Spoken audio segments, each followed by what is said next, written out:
Hey everyone, welcome to Zelda Speedruns. Today we have another Battle Royale match. This is week 6. Very exciting. On commentary today we have Chimp and New IT Guy, and they will take it from here.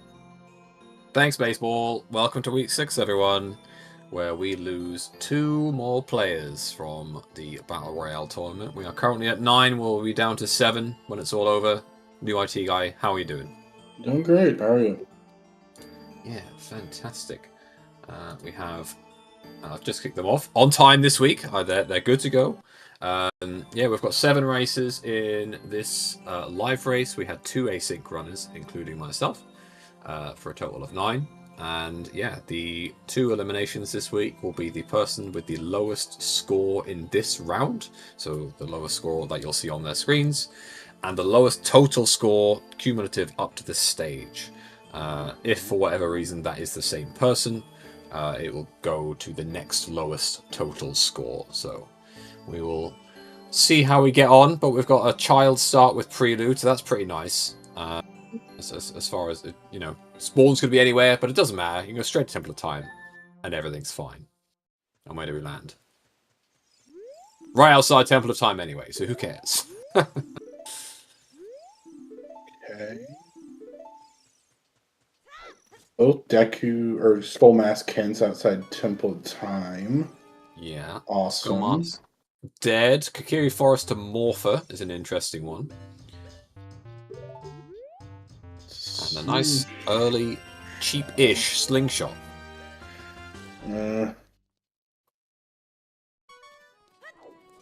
Projectiles are very, very good in Battle Royale. Especially as child, you're quite vulnerable as child generally, because you're not going to have a sword. Most likely, it's quite rare that you find the K-sword in these settings. So having any sort of projectile is a huge win. As we see what is going to be a fairly familiar route for all of these players. Do shooting gallery, get the shots checked, probably go to ranch pretty early. Just to sort of get those songs in. We'll see if people aim towards some early skulls. Skulls are a good objective, especially if you do end up finding some nice early rangs, spare bottles, hook shots, etc. So lean with the first one. Yeah. Everyone going back and picking up that nice 35 rupee strength there. Yeah, as we see another strength on Child Shooting Gallery. So that is strength 2 available sub 90 seconds. That's pretty good. Yeah, there's 7 races in this live race. There are 2 races that asynced for a total of 9. Oh. As per usual, I'll drop in the async times when they finish into the race room.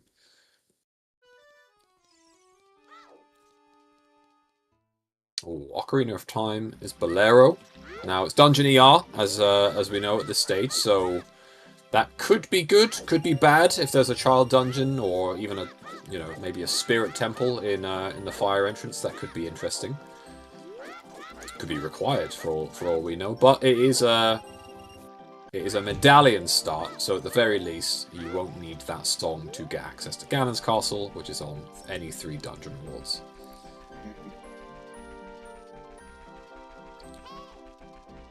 So, yeah, looks like Liam, Inc. both off to Ranch. I'm sure Hyper will go off to Ranch straight after them. Looks like Durax is farming for that strength.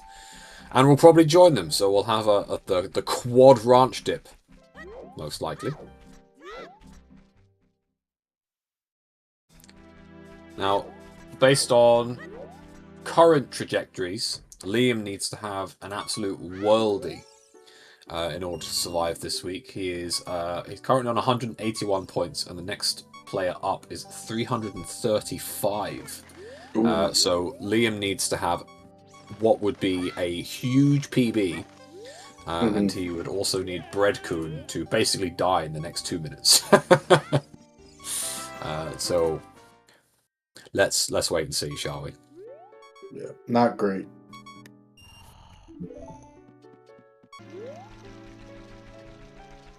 Yeah, Navi being the beeping isn't amazing. So let's hopefully Durax has got better sound effects. Good choice, baseball. But yeah, everyone off to ranch. Hopefully a good song. No sun song, so we can't see any Gwei shenanigans.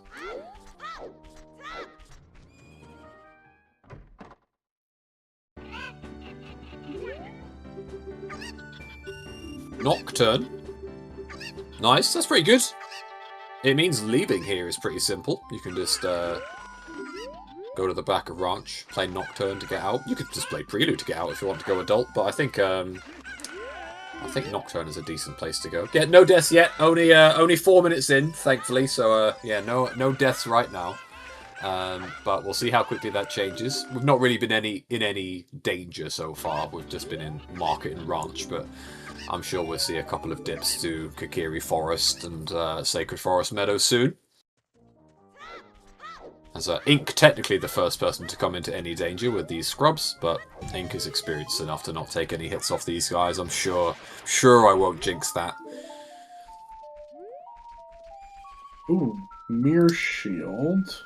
Okay. Nice Don't need find. to buy one today. Yeah, shouldn't need to buy one. Just we never know where Deku ends up being. But even then, the shortcut's on, so it would be very, very unlikely to actually need the Hylian Shield this seed. But yeah, great find. Well, you still need the... Oh, the shortcut turned on. It's the... It already does the what you call it, doesn't it? The 23 is number 1. Yeah. The only check it locks is the slingshot room, so it might still be needed, but unlikely. Well, I mean, edge case, we have hammer. That is in logic with a hammer, weirdly enough. You're right. And Hyper is going adult very quickly. Looks like Ink is doing the same. We'll see what Liam and Durax end up doing. Quite slightly surprised. There's still quite a lot to do with Child. There's still another song to get. Still Kokiri Forest. You know Kokiri Forest is path to Morpher. So could be a bit of a risk if there's like a hook shot on the Kokiri sword chest that they can't get as adult. But we'll wait and see. As we also saw Fortress is Foolish. Pretty nice. Fortress itself is quite rare in these settings. Don't often see people haul over to GTG until quite late on.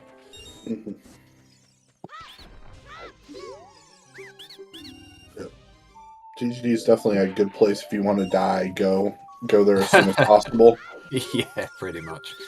But speaking of dying, Hyper technically is the first person to encounter any form of danger, as they are now doing Darnpay's race. We'll see what our resident fire starter has in store for him. I'm sure he'll be fine.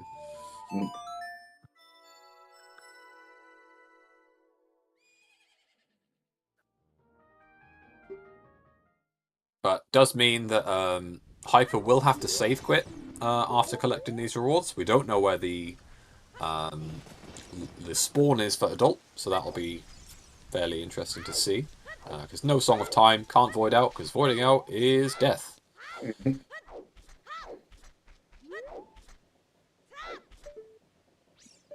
Hyper, nice and safe, is running a little bit out of time, but he should still be fine. I've got 12 seconds left. Hyper's got plenty of time. Yeah, he'll cut it by a couple of seconds. Ink is now on Darnpay as well. 58 is fine. But seemingly unrewarded, unless this has bomb juice or something. Nope, just 20 bucks. As Durax finds out that Chickens is dead. Anju is happy, but Durax is sad. The yin and yang of Chickens. 20 Skulls is dead. 30 Skulls is a wallet. Okay. Interesting. We don't know if we need that right now.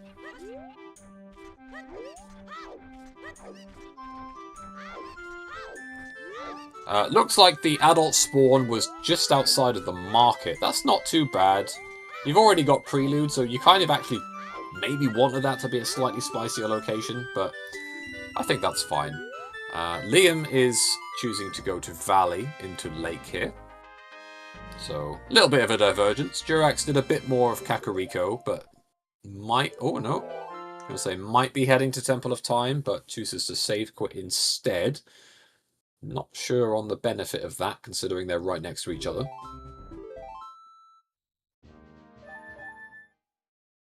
Is 30 skulls a wallet in the vanilla game? I honestly forget what is vanilla these days.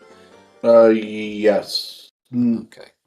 Yeah, it's 30 is the giant Interesting. wallet. Oh, vanilla wallet then. Hyper reading that Lost Woods contains the hook shot. Yeah, in these settings, the Dampe points to the first hook. So there is a hook shot in Lost Woods.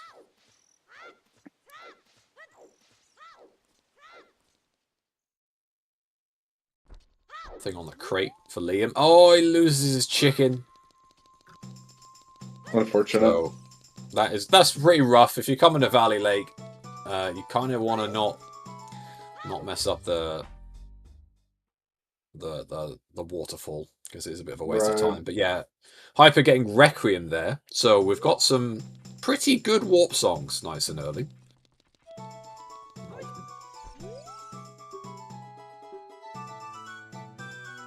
Deku Tree Foolish on Liam's side.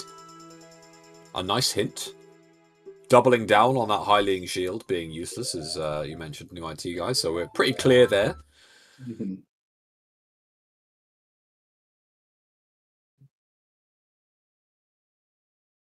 Adult Cack Shops number 1 is dead. Let's have a quick check in the bazaar. Yeah, it's still pretty dead. Ironically, Hyper is buying the Hylian shield because he didn't do the scrubs.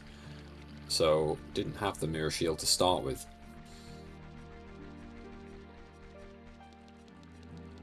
Must be said, Hyper is currently top of the leaderboard with 845 points, significantly ahead of most of the rest of the pack. Timmy, 120 points behind, and then there's another 200 points behind Timmy. So, not going to question Hyper's ethics here. He seems to know what he's doing and is dominating the Battle Royale tournament for the second season in a row. But after Hyper and Timmy, it definitely becomes a bit more even around the sort of 3rd to 7 spots. So it's going to be an interesting final few weeks to see who gets those last couple of spots into the top 4 playoff. Or finale, should I say. As Liam is going for this P-hat. This is getting a little bit close to it. But is fine. Much, much easier with a slingshot than just doing it with sticks. +1.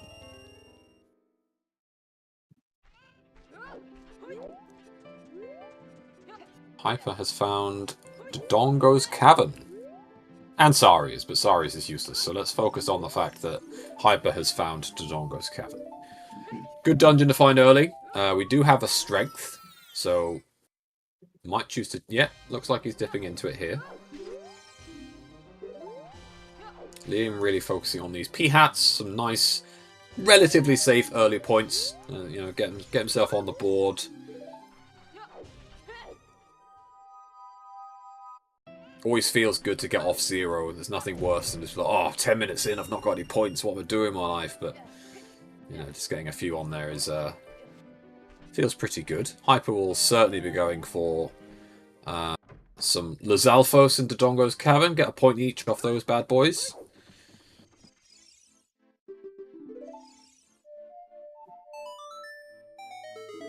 Temple of Time, Path to Twin Rover on Hyper's side as well. Interesting. We've already got 2 strengths and a mirror shield. But we don't know where Spirit is. So it could just be a song that leads us to Spirit somehow. Could be Storms for Spirit in the bottom of the well. Could be Magic or a Fire Source for some key shenanigans. As Liam finally showing us what is Path to Morpha in Kokiri Forest and his Iron Boots. Also finding some Bomb Chews in Mido's house. So that's quite nice. Pretty good Mido's house. I'm not sure what's... Oh, I think Ink was trying to stop Blink the Goron, but messed that up slightly, so just didn't want to risk getting hit.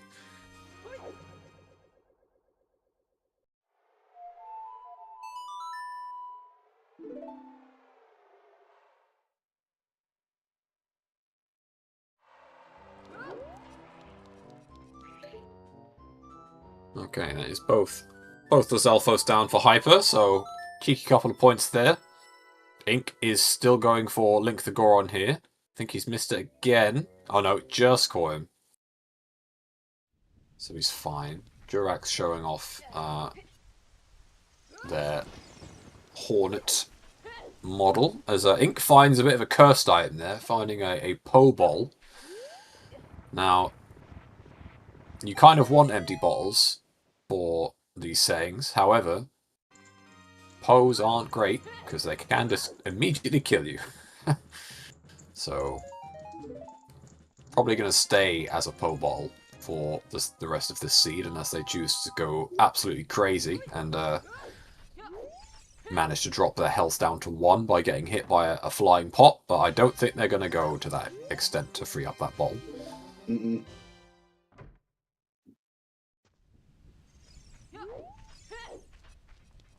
Stone of Agony for 200. Love to see it.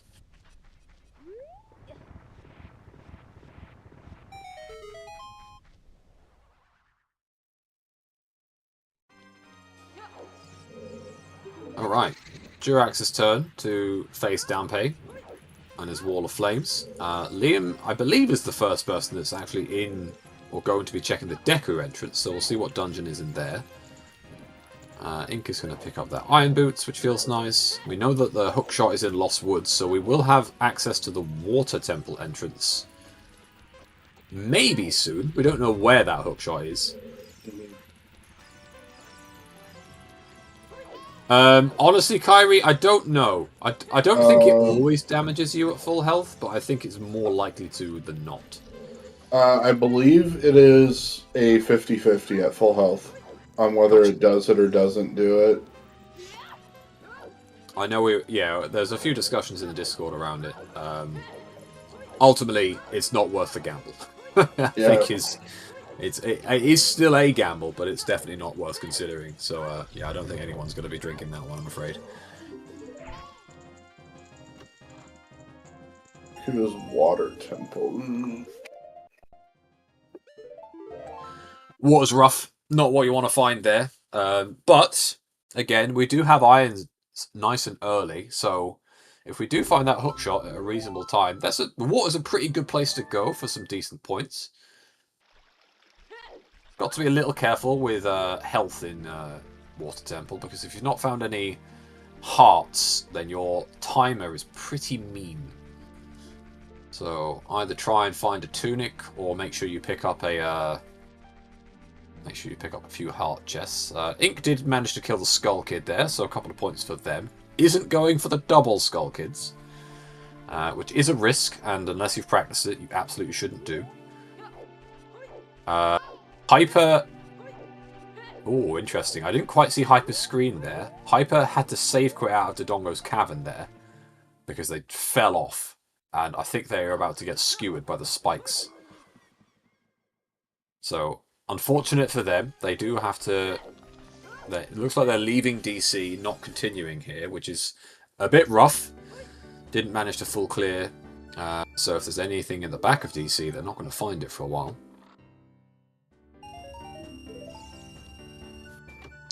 Fire arrows for Liam there on the Ocarina memory game, so Cola is never getting those. Cola tends to skip that and child shooting, so Cola could be down fire arrows and strength just based off the seed alone. We shall see. Cola, of course, racing off stream alongside Breadcoon and someone else I'm forgetting. I don't know why I'm forgetting all three. We don't track Kick-Out, we don't track Battle Royale. It's a bit difficult to track Battle Royale because we often rotate in the streams. So we rely on player trackers if they're on the screen to just try and sort of remember what we're up to. But as the goal of Battle Royale is less around the rando itself and it's more on the points gained, it's less of a focus for these settings. Yeah, no sign of that hook shot. We'll see if it's on these back to scrubs. Whether we're going to need some explosives or a hammer to uncover it. There it is.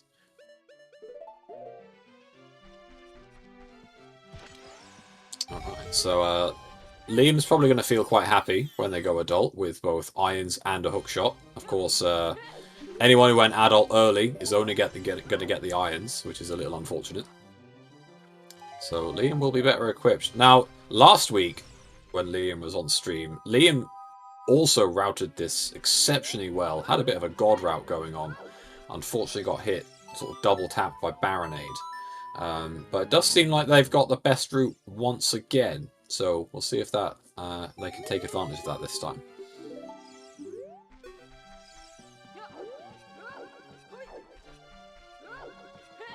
Ink is slowly but surely working through Sacred Forest Meadow. Of course, this is worth 5 points if you do it with only a shield. No explosives, no projectiles, etc. It is a risk, but these guys have practiced it enough now that they're confident enough in going for some of these what look like insane strats, but is generally fairly safe. You hold up a shield and run at these guys, even if they hit you, as long as your shield's up, you won't actually take damage. You'll still get impaled, but you won't lose any health.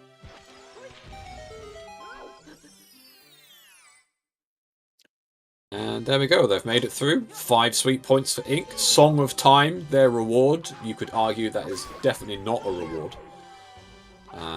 But will help some of the more obscure goals that they might potentially run into. Oh, that's a rough hint. That is a really rough hint. Farore's Wind on Shadow Trial's second chest is Yikes. Not what you want to read. No, that is not. Although Song of Time's not exactly the worst thing. If we do find Forest Temple, that does give us courtyard access, which is a few extra checks. Yeah, could be needed for Forest. Could also, like I said, it's also good for if you find Spirit Temple. There's a gold skull behind the Song of Time chest, and the skull rewards in these settings are pretty nice. So you are going to want to. Oh, Hyper needs to be careful here. Manages to nail it. Yeah, you are going to want to try and get those if you find the dungeon. Likewise, doing Toilet in GTG is also worth some points. So Song of Time on itself normally a little useless, but can be worth it if you choose to go for it. We do have irons. I've not seen anyone do Toilet in GTG in Battle Royale so far, but this seed is possible.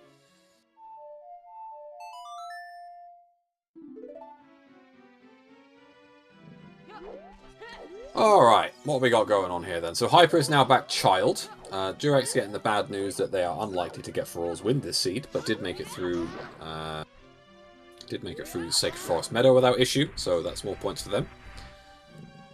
Ink is also going back Child. So Ink and Hyper are very, very aligned on their route here. It's very little variation from what they're doing. Liam has stayed Child the whole time, but again has benefited from that. So we might be looking at a adult swap here. Yep, Liam now going adult for the first time. 20 minutes. I think that's reasonable. 4 points so far for Liam, 6 for Durax, 11 for Ink, and 4 for Hyper. So Ink with the early lead, but no one's really going to be satisfied with these scores at the moment.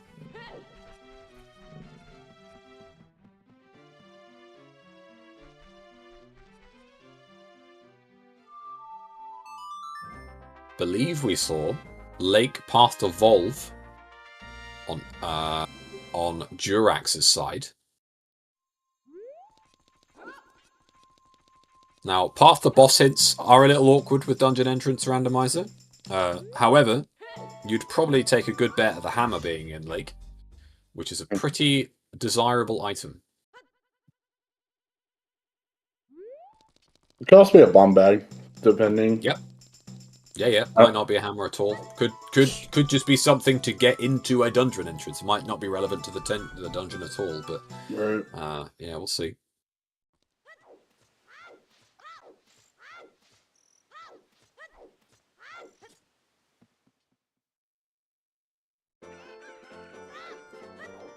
Alright.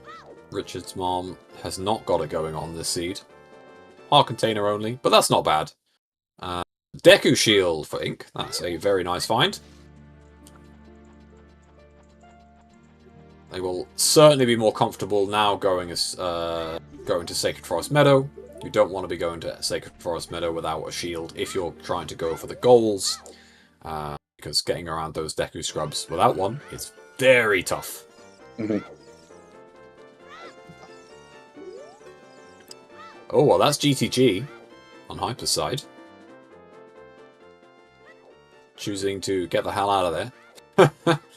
Surprised we've not actually seen that entrance, but... Very, very early to consider that.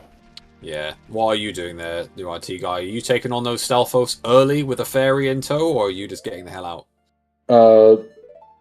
Considering the way I play, I'd be getting the hell out of there. Because I know I will die to them.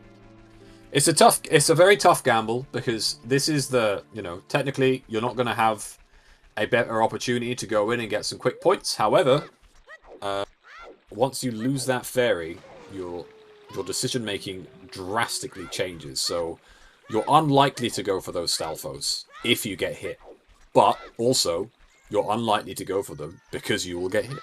So it's like a bit of a quandary of, because they are probably the toughest Stalfos in the game because of the sand. So if you're not going to go for them now, you're probably not going to go for them at all. Hyper needs to be a bit careful with also having trouble stopping Link the Goron here.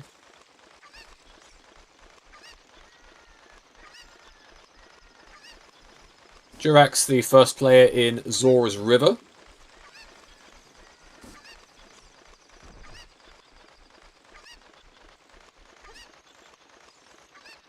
Couple of child songs, so could get some money if they decide to buy a boatload of beans, but it doesn't look like they have bought any beans, which is a little bit of a surprise, because that is a pretty easy goal to go for, but we'll see if they get some on the way down.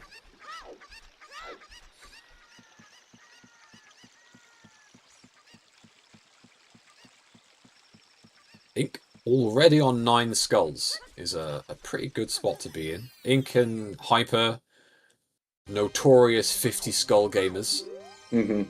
Oh, there's a big chest in River here. And Forest of Bongo. Okay. And, hey, an empty bottle. That's nice. That is genuinely very nice. Now you don't have to 50-50 kill yourself for it. Exactly. You can now get some bugs, so you can get better skull routing. You can get the fish. Looks like Jirax is heading up to the Jabu entrance here, so you can get a fish without needing to worry about dropping a fairy. Liam is going for the... Oh, no, it's changed his mind. Liam was going for the Stalfos for a brief moment, and has changed his mind, but is potentially going for the Dynalphos here. This can be tricky. Yeah, I don't know about this one. Yeah, need to be careful. I'm not entering this room without a bow. These guys suck. Oh my god! How on earth did Liam not take a hit? I genuinely do not know how he didn't die. There it is. Well, there's one hit. Yeah. These guys suck, man. Like, you really, really, really need to have a projectile going up against these guys. If I'm Liam, I'm leaving. I'm not taking these guys out at all. I'm just out. Or just honestly, I'd use a bomb shoe. All right. Well, gets the Dynalphos down. Does take a hit. So yep. At this point though, I'd keep going. You got Song of Time. That's 2 checks. Yeah. You definitely go a bit further in, but there's no way he goes for the Stalfos now. Hell no. After this. Yeah, I get it. Like, GTG... Oh, not even going for it. I don't think he has Song of Time, because he didn't go to Adult Oh, SFM. Yeah, that makes sense. Yeah. So, can't go any further. Yeah, and definitely shouldn't go for the Stalfos now, unless he's a madman. No. Chooses to leave. So, does get 4 points for the Dynalphos. but unfortunately at the cost of a fairy. So no more free passes for Liam, and Liam is at the most jeopardy at the moment, needing a big PB to continue on in the tournament. Durax reading that there is a bomb bag on Frogs 2.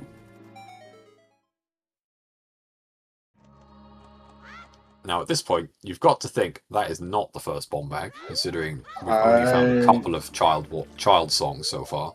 Yeah, and I would venture to believe that maybe that lake path is either the hammer and our bombs. Our other ones are our bombs are hammer locked, or maybe it is a bomb bag out in lake. Yeah, could well be. Yeah, Kyrie, it rotates, so it's 1 or 2. This is a 2 elimination week.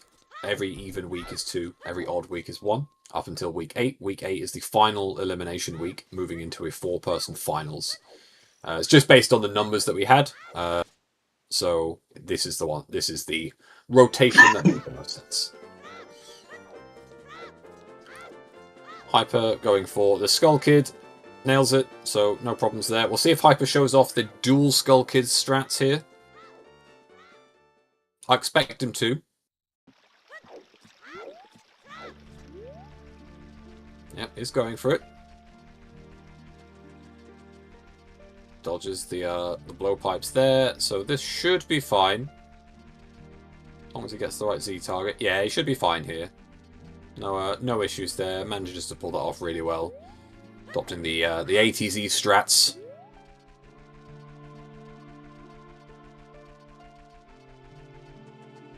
So 5 sweet points for Hyper there. Up to 16. Ink is buying a buttload of beans. Also trying to refresh their money a little bit to buy more beans, it looks like. Although it may just be done with... Nope, go back in. Try and get some more money. I missed the song that was in Bolero there on Liam's side.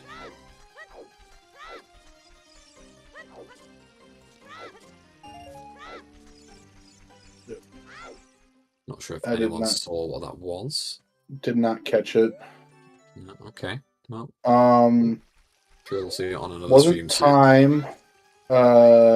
Could be ZL. We've not seen ZL yet.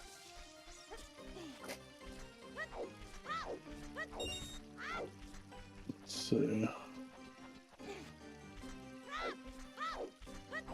Could be opponents.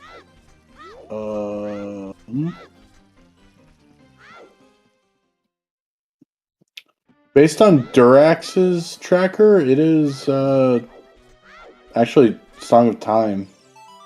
No, Song of Time is Sacred Forest Meadow. Oh, okay. I see how.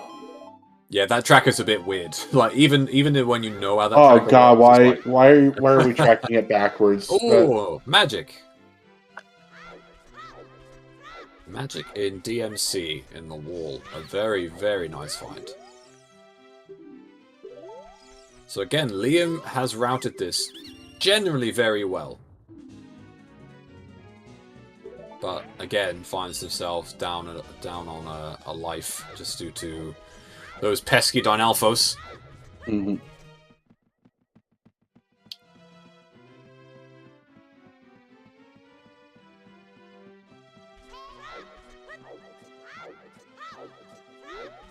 Alright, Liam getting Saris. Ink getting money. Bigging up some frogs. Makes sense. Yeah, beans are expensive when you buy a few of them, so understandably going into Zora's Domain with a full wallet where possible. Although I'm not sure they actually bought enough beans in the first place. It looks like they're going to buy yet more beans. I've never seen a man so determined to buy beans in my whole life. Alright, Liam is in Dodongo's Cavern. We'll see if they make it through more of Dodongo's Cavern than Hyper managed.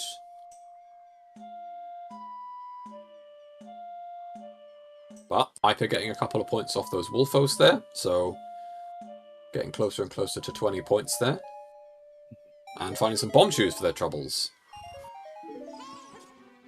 Found a few packs of those now. So generally, even though there is no bomb bag, we're not too shy of explosives.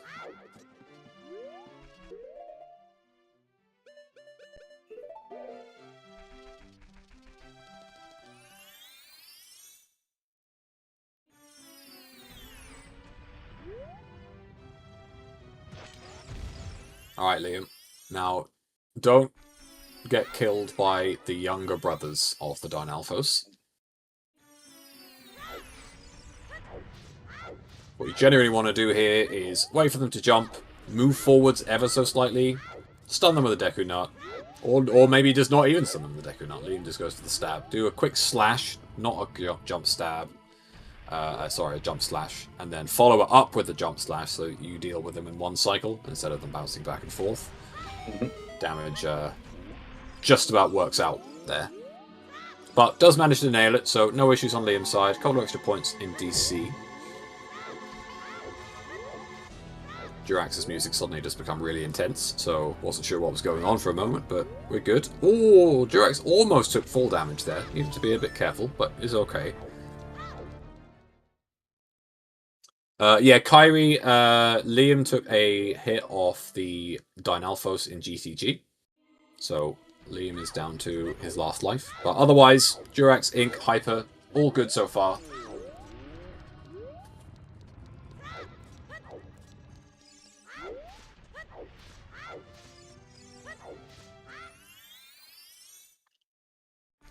And welcome in Vinter and Raiders. Welcome in, Raiders. Welcome to Battle Royale Week 6. For those wondering what the hell that means, this is a points-based game mode where players are trying to get the most points possible by doing certain challenges, but also by not dying. If you take a hit and die, you see that game over screen. That's it, your run's over. So it is a risk-based challenge, capped at 2.5 hours.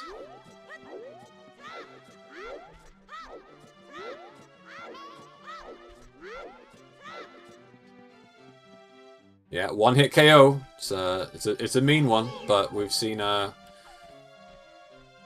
you see players adopt very, very different approaches to rando when they know that if they get hit, they're out. So it's a very interesting watch. Heart rate goes to about 160 after about 10 minutes and stays there for the next 2 hours.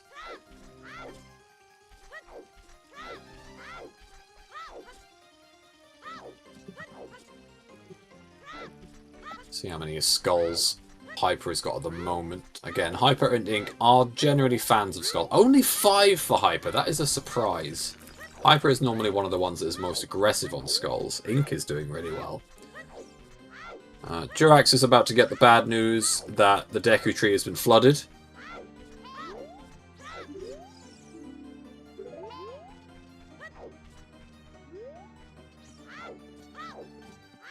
Ink is about to get the bad news that he needs a boomerang. Bad news all round. We'll see if Liam can add some good news by making more progress into DC. This is about where Hyper had to end their run. End their dip into DC by jumping into the spikes. I think they managed to avoid it. I'll definitely need to go back and check their VOD to make sure they didn't get sort of the one frame hit that is possible to take. But yeah, Liam needs to be a little careful. Just get the jump right, reach the platform without falling off. Seems to be fine. And there is a big chest. Now this could be huge. Remember, Hyper couldn't get this earlier. Yeah, perfect. Oh. You can take half as much instant kill damage. Yeah, exactly. Not quite what you're after. It's funny because Hyper's going to go back into DC eventually, see that chest, and be like, oh no, what did I miss? And then be like, okay, everything's fine. Mm-hmm. Liam going for the second set of Los Alphos in DC here. Ink planting a few beans.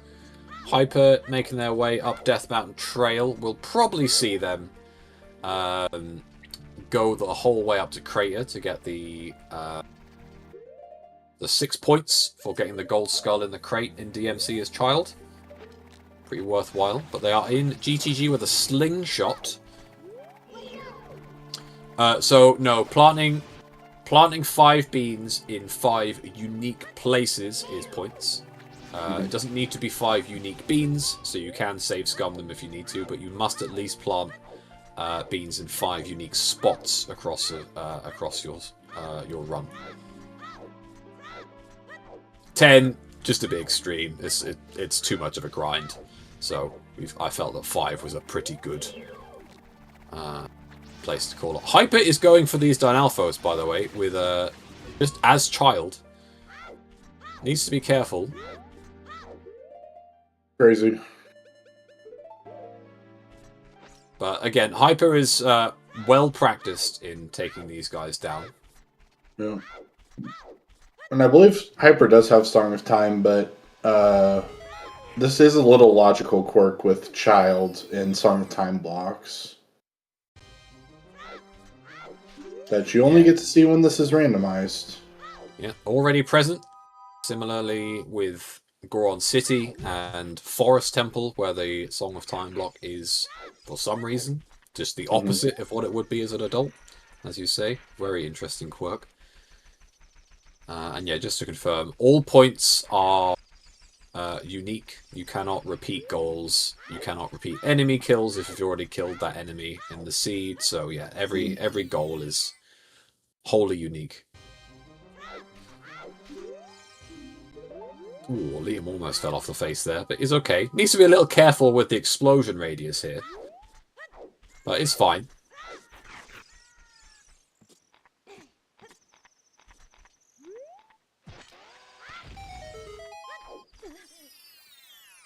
Well, Death King, you will just have to join Season 3. Start practicing now. Get in super early. For those that are interested in the ongoings, there is a Battle Royale channel in the main Ocarina of Time Randomizer Discord. Grab yourself the role, keep updated with how the races are going, get involved with practices if you so choose. It is a difficult game mode, but it is also very unique. There's nothing quite like playing Battle Royale.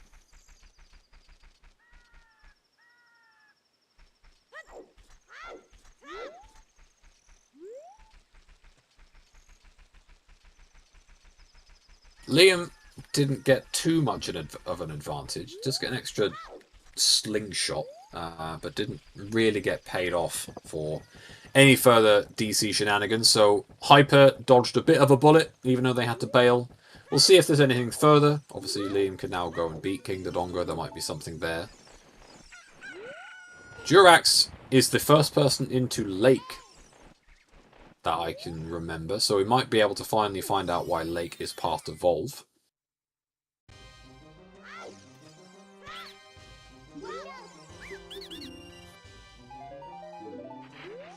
Probably not that stick. No, probably not that stick.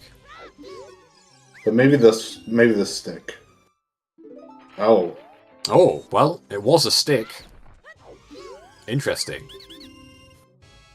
I like that stick better.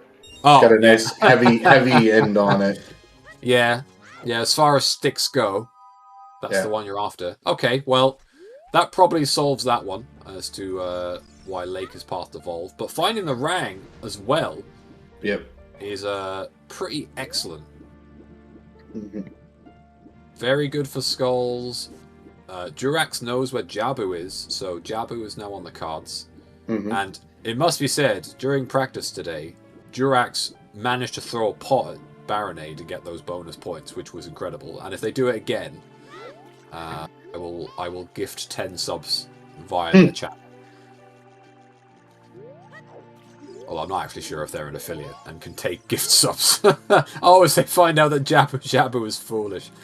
Oh, devastating hint to read just after finding a boomerang. But the goals are still there to be taken, so there's plenty of points to be had. Hyper making their way through. I think is the first person to actually make their way through Child Sacred Forest Meadow. And they get ZL as a reward, so yeah, good stuff. Liam needs to be careful. Liam has missed the opportunity to throw the bomb at King Dodongo here, so needs to consider their next couple of seconds quite wisely. Looks like they're going for a save quit, and yeah, you know what? Fair play. I think they're about to get absolutely blasted by King Dodongo there. You don't want to take a King Dodongo death. That's quite embarrassing. Yeah, throwing a pot of Baronade is 3 extra points if you happen to be daring enough to choose that as a goal. Baronade itself already worth 8 points, so you can come out of that room with 11 points, which is pretty fantastic. But the pot goal is hard. Very RNG dependent.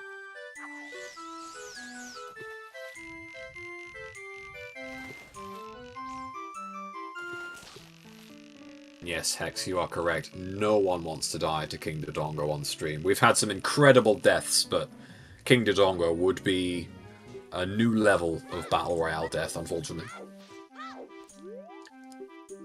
Yeah, if you don't have a bomb bag, when you fall into King Dodongo's pit, you need to run towards the bomb, the bomb flower straight away. You basically don't have any wiggle room if you want to get that first throw in. And depending on I say depending on it, the camera angle can make that run a bit weird, so you've got to be holding the right direction. So something with practice. It's very super guaranteed if you do just hold the stick at the right direction, as Liam seems to have done here. But yeah, it's fine this time. So hopefully, no King Dodongo death. I honestly, I don't know how that didn't hit them. They must have known that, but I have no idea how King Dodongo doesn't hit you when standing against that wall. That's pretty crazy. But he's down, and that is the first boss defeated on stream. So a juicy 5 points for Liam, and 1 of 2 dungeons defeated in order to open up the bridge to get access to Ganon's castle.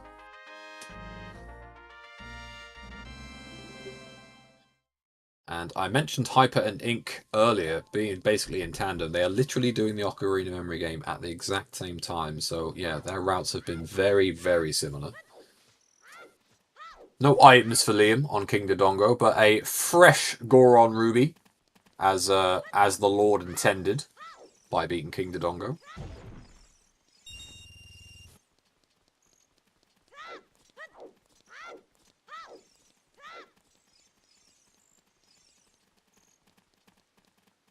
Jurak's about to get a whole load of love from Richard's mom.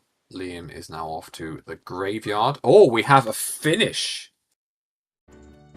My, oh my. So, someone off-stream has died. We won't know... Well, these racers do not know who that is, and they do not know how many points they have. Until the very end of the race.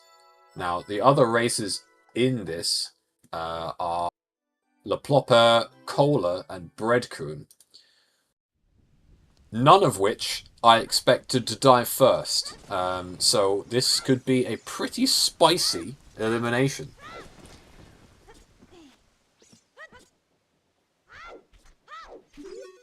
This will definitely be playing into the runners' heads right now. Because at this point, you're like, oh, someone's died. So they are definitely taking almost certainly taking the lowest round score, unless they've had the craziest 48 minutes of their lives. So do you now play it safe and just go for points for the week? So actually, I'm only going to need like 35, 40 points. Do I just try and gain those? Or do you continue as normal? If you're Liam, you've got to be kind of happy, because that could be Breadcoon. Liam, if Liam gets a huge score, Liam can survive this week. ZSR bot baiting us into thinking someone else has finished. Yeah. The ZSR bot doesn't like Battle Royale at all. That's fair. Well, when you're telling ZSR bot to say the same name over and over and over again. Yeah. Yeah, it really does not like the hidden entrance feature whatsoever. Yeah. So that is something that the bot is going to need to eventually work out. There's a few kinks, but yeah, you will see Scrooge Falcon pop up a few times, and I apologise, but there's nothing, unfortunately, we can do about that. Hyper is going for the DMC crate. Liam going for a few extra points on this Skull Kid. Looks like Durax will also be going for the DMC crate here. Liam just needs one more hit in the Skull Kid. No risks. There we go. Last hit. Yeah, we'll mention it after the race, baseball, and see if anything could be done about it. It might be a race time issue more than a bot issue. Probably is.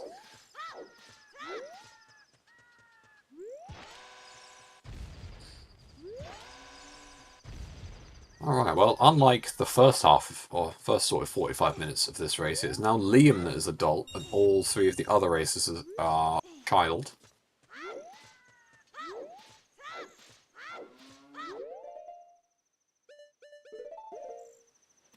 Mentioned this a few times on previous streams. Cola, Breadcoon, and Liplopper are the offline races. It would be good to not mention who got eliminated just yet. So if you do know, that's cool. But yeah, it'd be worth just keeping to yourself for now.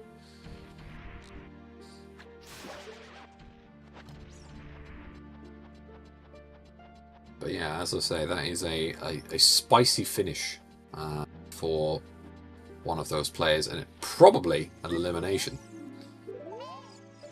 Yeah, no, all good, Kyrie, all good. Just more of an open word to the room.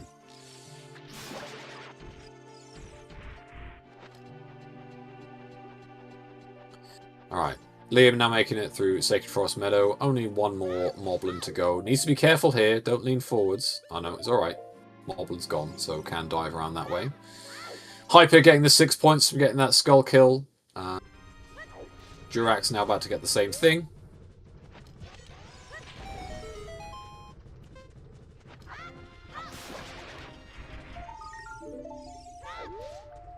Points-wise, fairly close. 20 for Liam, 20 for Durax, 22 for Hyper, 24 for Ink. So, even though there was a reasonable amount of divergence for Liam Durax especially, there's not that big of a difference in points. Liam going into Forest entrance, which I don't think we've seen yet. Ooh, Ice Cavern. Oh, boy. Oh, boy. You going in, new IT guy? Nope. Nope, I agree. Not even touching that with the 20. Well, hold on. Let me think about this for half a second.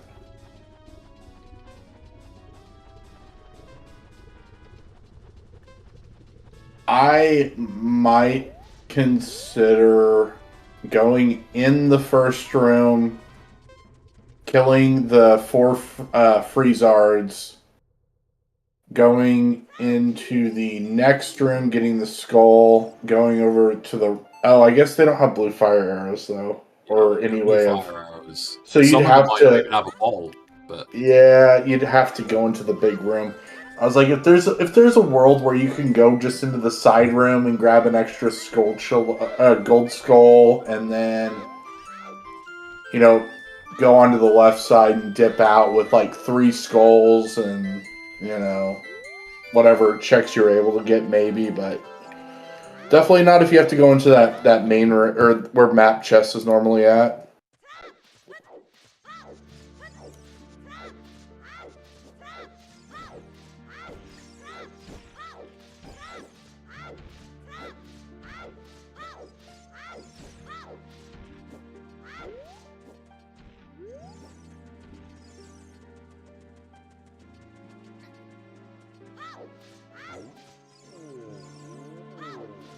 Yeah, I think the big problem with Liam finding ice especially is that Liam's already been hit So I think as a side dungeon, that's probably not something you're going to want to risk.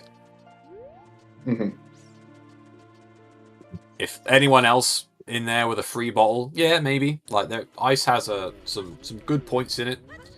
Getting the map chest and then getting the song is worth 8 points, and of course there is the skulls goal as well. So there is 11 points at a reasonable time frame to get ice done.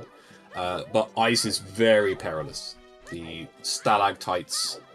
What are the ones that drop? Is it tights or mites? Stalactites grow from the ceiling, I believe. Stalagmites Okay, so yeah, on the floor. the stalactites are probably the biggest risk in Ice Cavern, because you kind of want to stop and slow down on occasion, but if you do that, you're just going to get hit. it's just the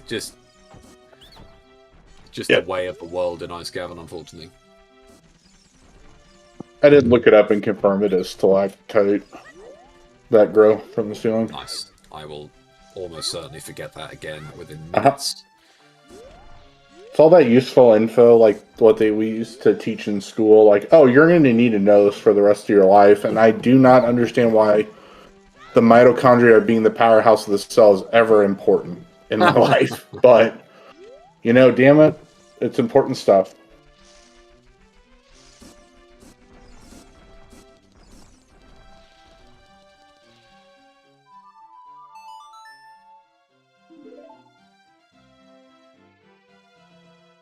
All right, we will be ignoring Scrooge Falcon again.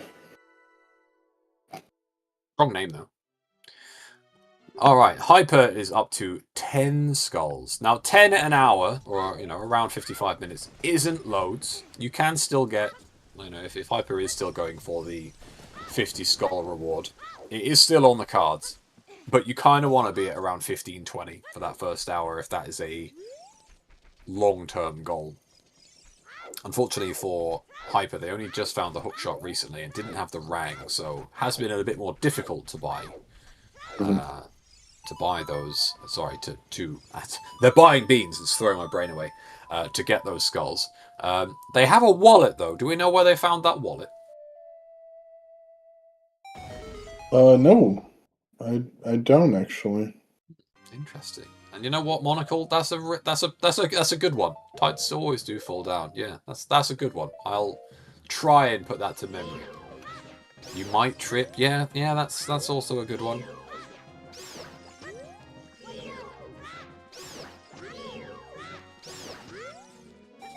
I'm sure I heard these at school like 18 years ago.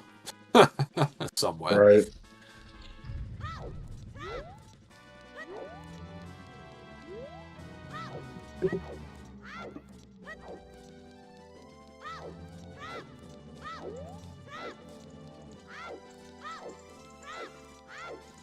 Alright, Ink is about to find ice. What does Ink do? I think Ink does it.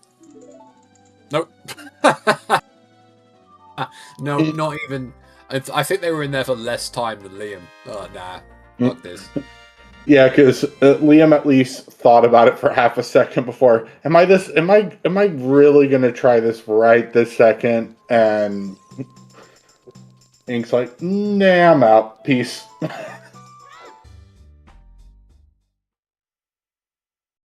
To be fair, Ink doesn't have an empty bottle, so there is almost no reason to go into ice at this stage. I don't think they found the one on Zora's River. They still have one with a Poe in it that they're not just going to gamble on using, and there's no chance you dump your fairy to get ice done, because that is the place you're going to need it the most.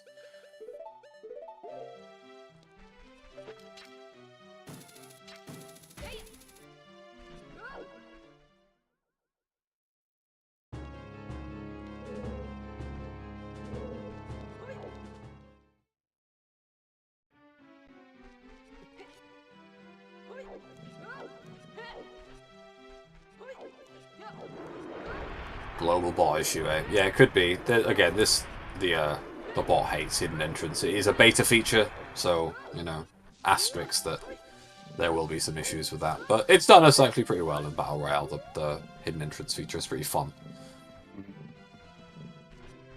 All right, we have 2 in river. both making their way towards domain. Neither of them have a rang. Does Liam have the rang, or is... I don't think they do, right? Only Durax has the boomerang.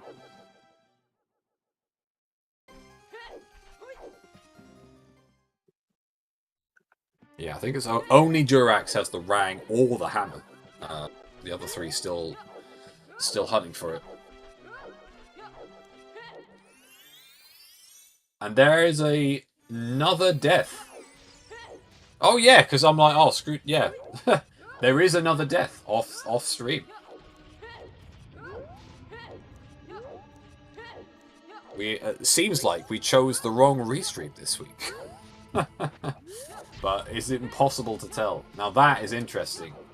Because we don't know who died first, but they could suddenly be back if that other person got less points all of a sudden. Very interesting.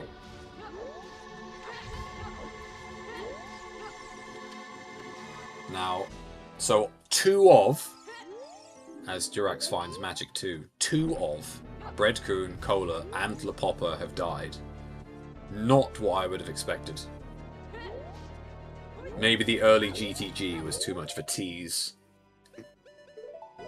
Maybe we lost some players to those Stalfos. Yeah. Could also be a late. No, I think those runners would probably be doing SFM before then.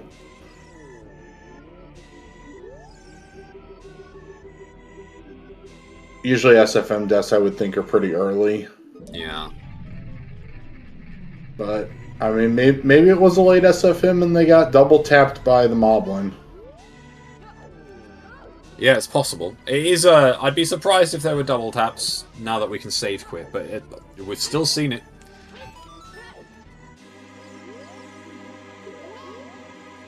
Well, we shall see. I'll likely get. I don't know who the runners are yet, but I'll probably get both of them in here shortly, or at least see if they want to join shortly, so we can discuss what happened off stream, what their points totals were, work out which one of them has likely been eliminated. Mm-hmm. By the way, if the third person to die is also the third person off stream, then I have made a monumental error with picking out the restream team this week, but what can you do? Such is Battle Royale, you can never really tell what's going to happen.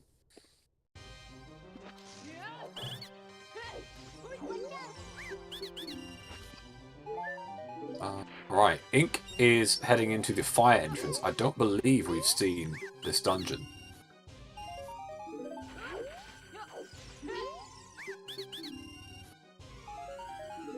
Durax probably going to do the same soon. And they have a hammer. Oh, it's Spirit Temple. Interesting. Very interesting. Now, Bolero is on Ocarina of Time. So, getting there as Child is very unlikely. Which makes Spirit a little less enticing, because there are a couple of goals that involve both Child and Adult Spirit, so you're not going to be able to do those. Ink is riding the bee. Do we know why? Doesn't want to get killed by levers? Well, is staying on the beam. Something must be on the archway. Oh, it's a bomb bag. Oh, okay. Interesting.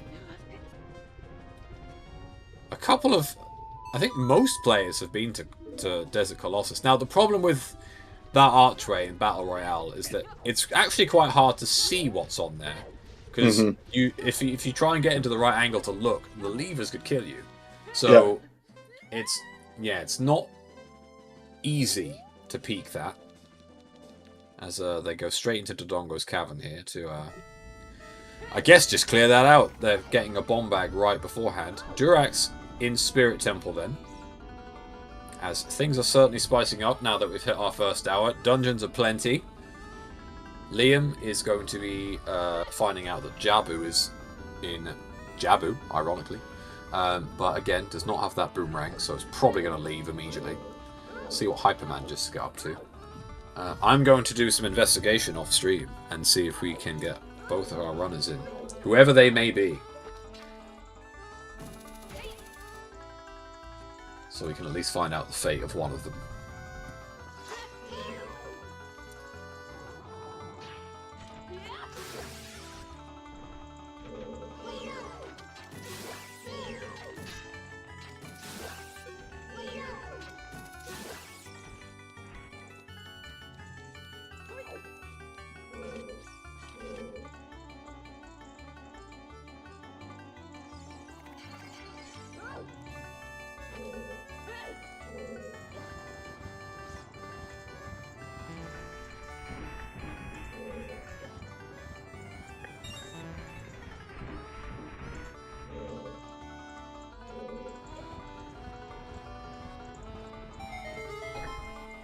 I'm having a think here. Not going to go into Jabu, though. Does not have the boomerang. We do know boomerang is in Lake along with the hammer, so we may see that later.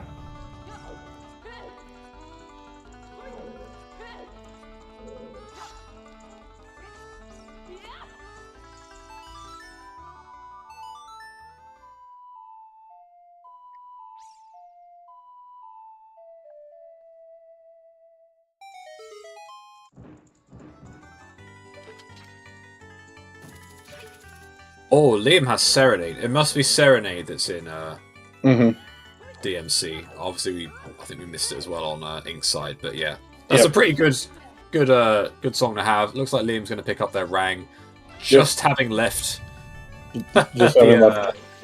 Chapu, which is quite unfortunate, but if they want to, they can make their way straight back. Very nice. Clean kills on those Lizalfos.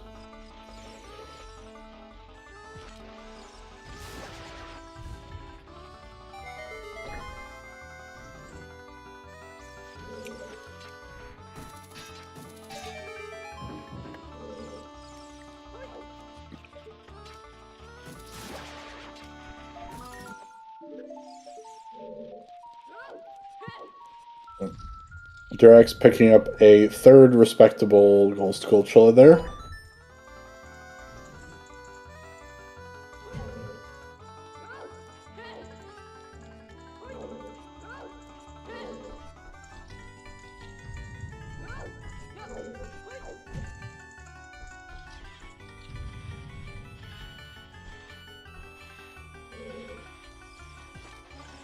Investigation's complete. I know who died. We'll see if we manage to get them in for a brief chat, because I still don't know what their points were and who was eliminated, so still lots to work out. Hyper going for a few P-hats. Durax, this room's a little spicy, but Durax has killed the Beamos, so has played it safe. That middle Beamos can really get you if you're at the wrong place, wrong time. But first Iron Knuckle. Coming up on Durax's side, by the looks of things.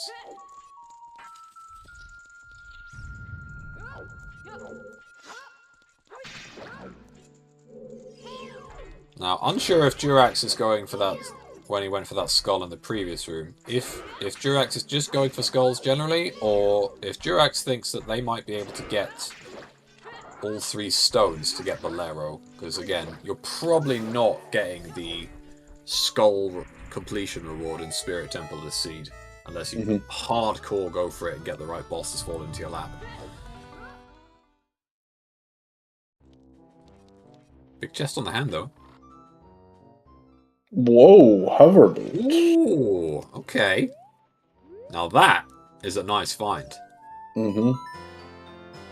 No sign of Shadow, but if we find Shadow, and Durax is particularly susceptible to a good Shadow Temple, as we saw in one of his practices earlier today, actually, I think he'd be keen going in and getting some points there. And we are going to see the water entrance. I don't think we've seen that one yet.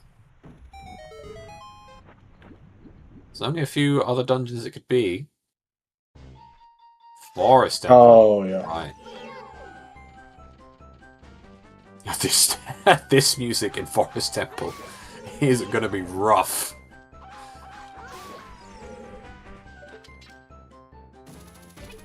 Now, it must be said, Durax's worst enemy is Stalfos. I don't think there's any doubts about it. So, we'll see if Durax chooses to do much more of it.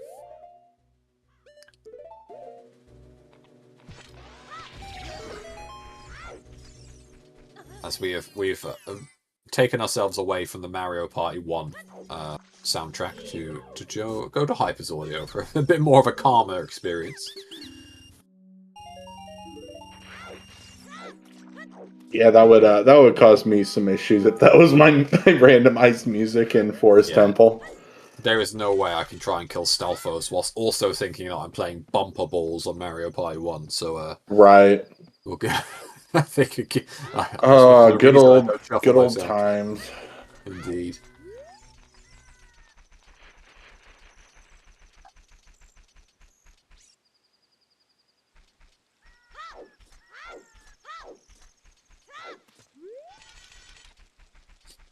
Alright.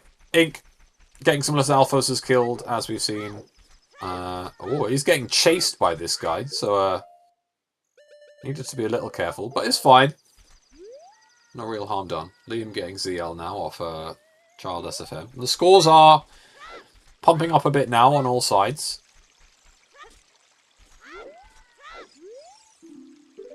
Hyper with a very small lead over Durax. And then himself a very small lead over Ink, who himself has a very small lead over Liam. So not much in it between the four runners.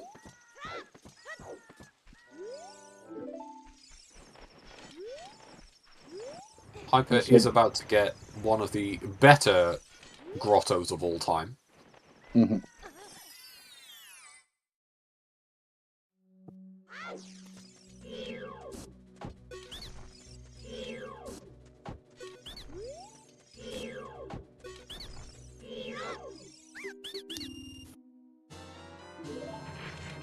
There we go. Hammer and Rang back to back. He'll be pretty pleased with that, but might be thinking to himself, oh, I could have done this earlier. There's only an hour and 19 minutes to go.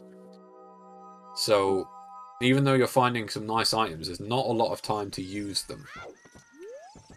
And it's around this time you kind of want to start skipping checks and focusing solely on goals. So, it won't be long before Hyper's like, you know what? I just need to kill enemies, rush bosses, hopefully find some good dungeons. We've not found some of the nicer dungeons, such as Bottom of the Well and Shadow Temple for sort of like some early quick points.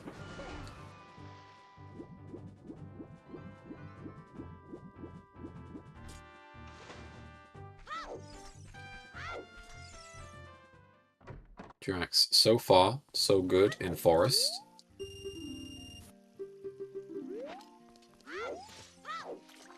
It's funny how Forest went from my least favourite dungeon in normal rando to still my least favourite dungeon in Battle Royale.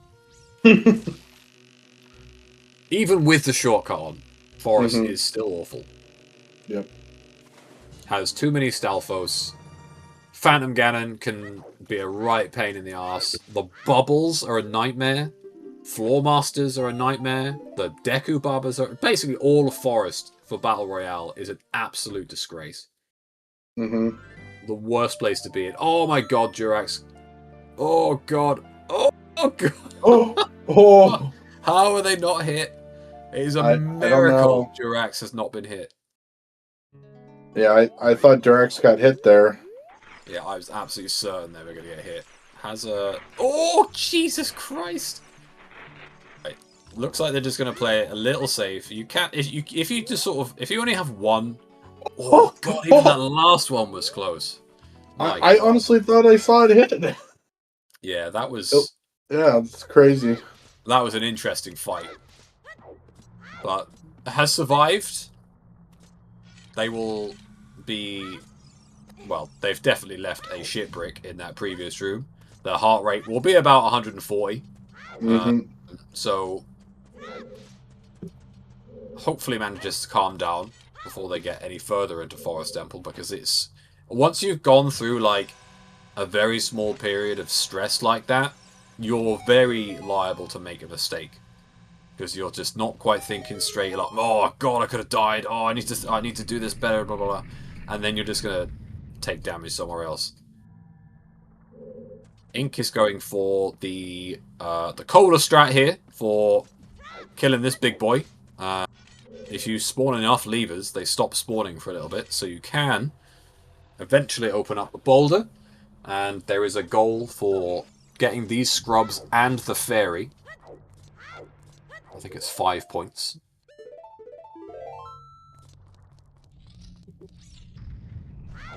Manages the scrubs okay, but still needs to get out. Although isn't doing the oh no, is warping out so they can sort of reset instead of jumping out of the area and giving levers a chance to strike. So he's going to want to just back walk to this wall. Levers generally can't hit you if you're up against the wall.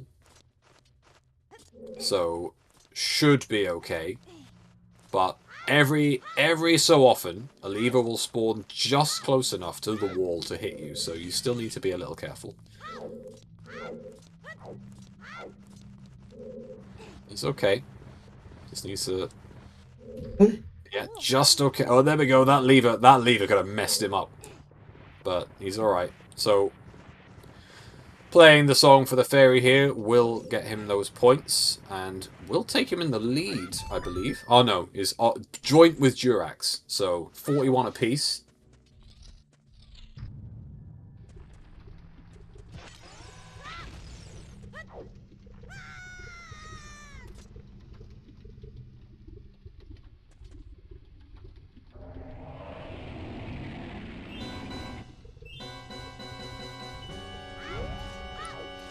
We are going to get one of our defeated runners in very shortly for a quick chat.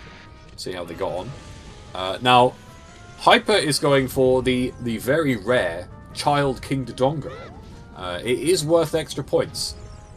Any boss you defeat as a child that generally you're expected to defeat as an adult in rando is worth more points, such as King Dodongo and Phantom Ganon. Although, did mess this up, and it has to go for a 3 cycle, which is not ideal. Where was Forest again? Forest is in the water entrance. So okay, yeah, we're not getting PG today's show, but yeah, not possible this seed, but is possible in other variants. All right, we have La Plopper in. GG's La Plopper. Yo, GG. Thanks. So, run it down. What went on? What happened? Unfortunately, both you and Breadcoon, who we found out has since died, well, both off stream. So we have no idea what happened. I found GTG in my adult one inside of DC. Went to do the Star Force, and the Star Force killed me both times. So. Oh, rough. That is unfortunate. I said. Before. Yeah, that's alright, they got those points. I did say to to New IT Guy, I was like, oh, I wonder if GTG was a bit tempting. And yeah, it looks like that was the case for yourself at least. Points total? What was your points total? 17, I think. 17, okay. Well, we still don't know Breads. I have invited Breadcoon on, but it sounded like they were pretty pissed. So I'm not sure when we'll actually get confirmation of their score.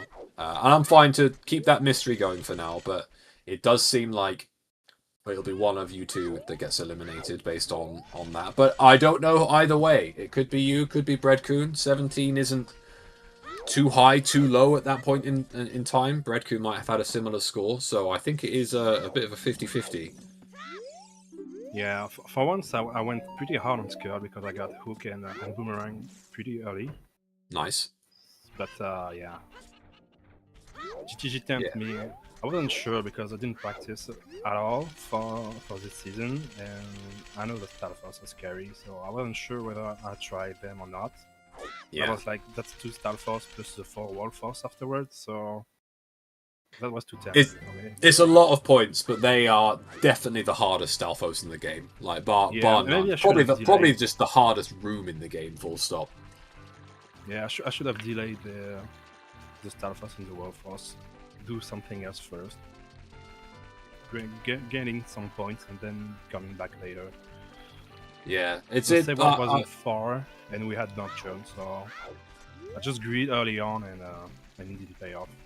Yeah, I was saying to new IT guy though, it's kind of difficult because it's like, well, if I get hit, like, you know, if you leave that and then you get hit later, it's like, well, I'm never going back there. So it's like, when is the best chance to do what is, you know, essentially one of the highest risks in the game in terms of sort of that left GTG loop. So there's probably never a good opportunity unless, like, you've already been hit, Ganon's isn't on the cards because light arrows just, you know, are nowhere to be seen or something like that. Then sure, but yeah, there's no great timing for that. For sure. By the way, where was Fire Temple, new IT guy? That's a good question. Ice, I think. Is it in ice? Oh yeah. Yeah, that would make sense. Okay, yeah, I was gonna say both Liam and Durax both in. Both have hammer, but also both choosing to absolutely not do any of Fire Temple, as is tradition for Battle Royale. So Durax is off to Dodongo's Cavern. Not sure where Liam is off to. How early did you get the hammer and the rang? It took Durax was the first to get it, but even then it took him like 45 minutes. We didn't see that for quite some time. Oh no, I got it way earlier. I got it like 30 minutes, I think. Gotcha, yeah. Because that was a pretty good grotto in Lake Hylia, must be said. Yeah, first I scammed the night time, and then I was like, if there's something there, I'm just gonna clean the P-hat that I haven't done and wait for the night. And do a bit more skulls and do night market before going adult. And when I went to lake, I just went to the grotto. First skull was nothing, second was boomerang, the third was the hammer, so I was like, yeah, okay. I'm just going hard on skull. I just went valley to pass the time of day. I clear the P-hats. And yeah, that's and then I went adult, and I had armor, hook, second strength, mirror shield. I was pretty loaded. I had some choose to help too. I was pretty much missing out a bow only, and magic if I want. Yeah, we've not seen a bow so far. We found both magics actually. We found there's one in Goron Maze and there's one in the DMC Wall. So quite early, accessible wise, but no sign of a bow to my knowledge. Nope. We have not seen one yet. Liam gets his first bomb bag under the icy waters. Okay. So the bomb bags were Icy Waters, Archway, and Frogs 2. Definitely not a great spread of bomb bags. I would have got the one in Icy Water. I didn't went river to plant anything. Yeah, that's fair. Again, it's like even spying the top of the archway in Colossus is quite hard in Battle Royale. So it's even though all of our players have been to Colossus, I don't think all of them will know that there's a bomb bag on that archway because again, just if you peek it slightly wrong and a lever touches you, you're dead. So I don't think I ever picked it, not even once in BR, not this season at least. Yeah, that's fair enough. Dangerous.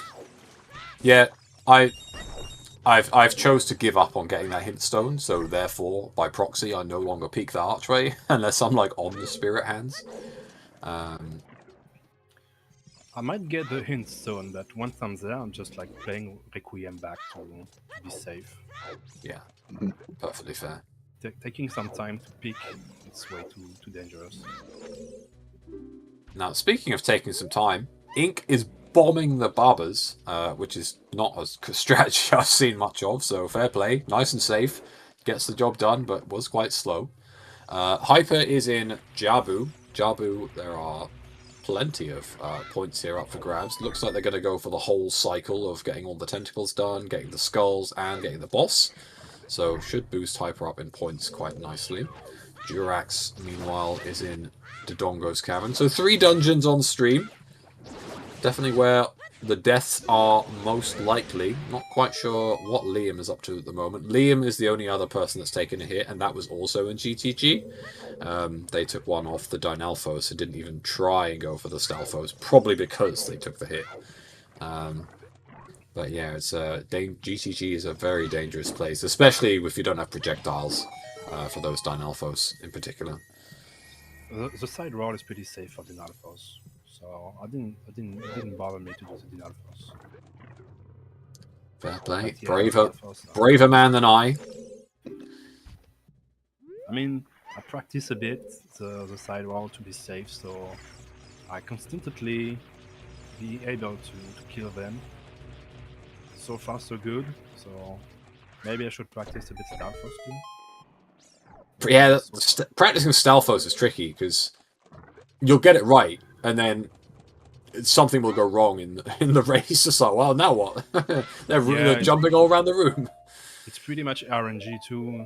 Yeah. If the Stalphos are nice, like you can quick kill it, and that's it.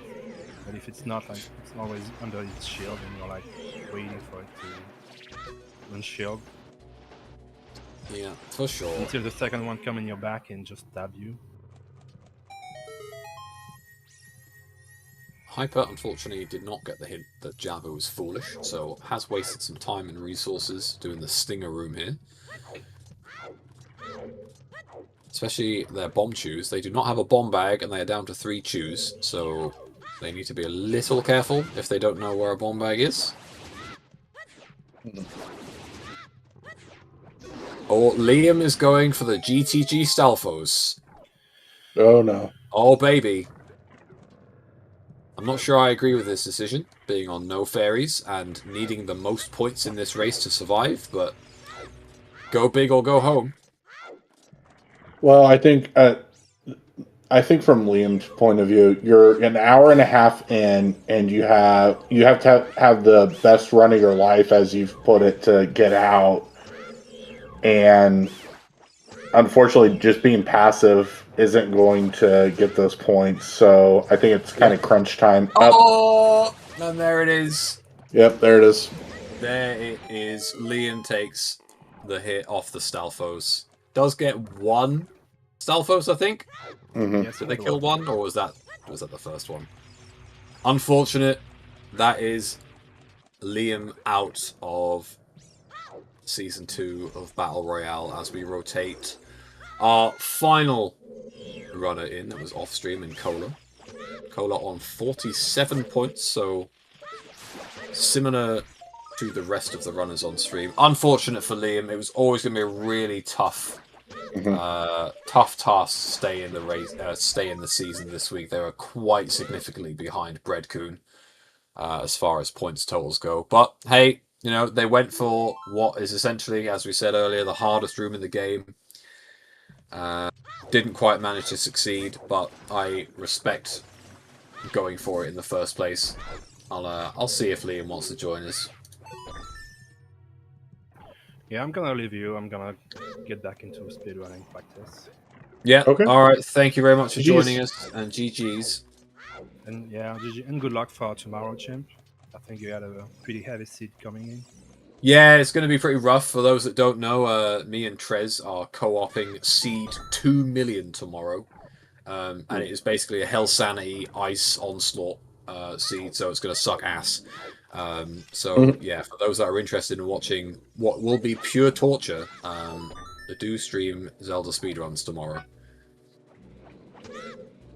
Yeah, But yes, nice. thank you very much, LaPlopper. GG's, and yeah, hopefully catch you soon. Bye.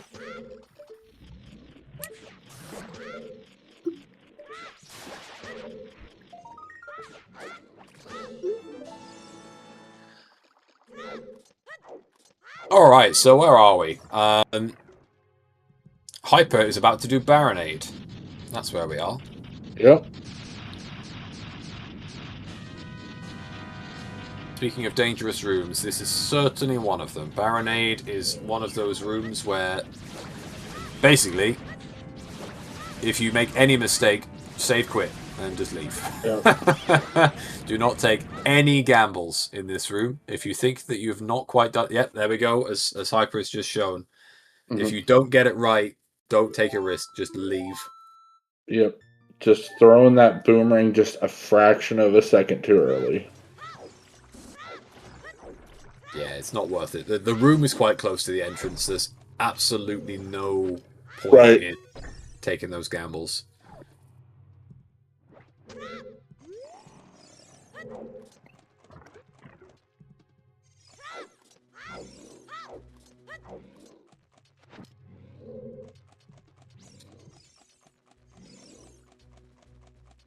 But they're going back in. Meanwhile, Cola, who we've only had on stream very briefly, is in Spirit Temple, which is not a place we've seen much of at all on Restream so far.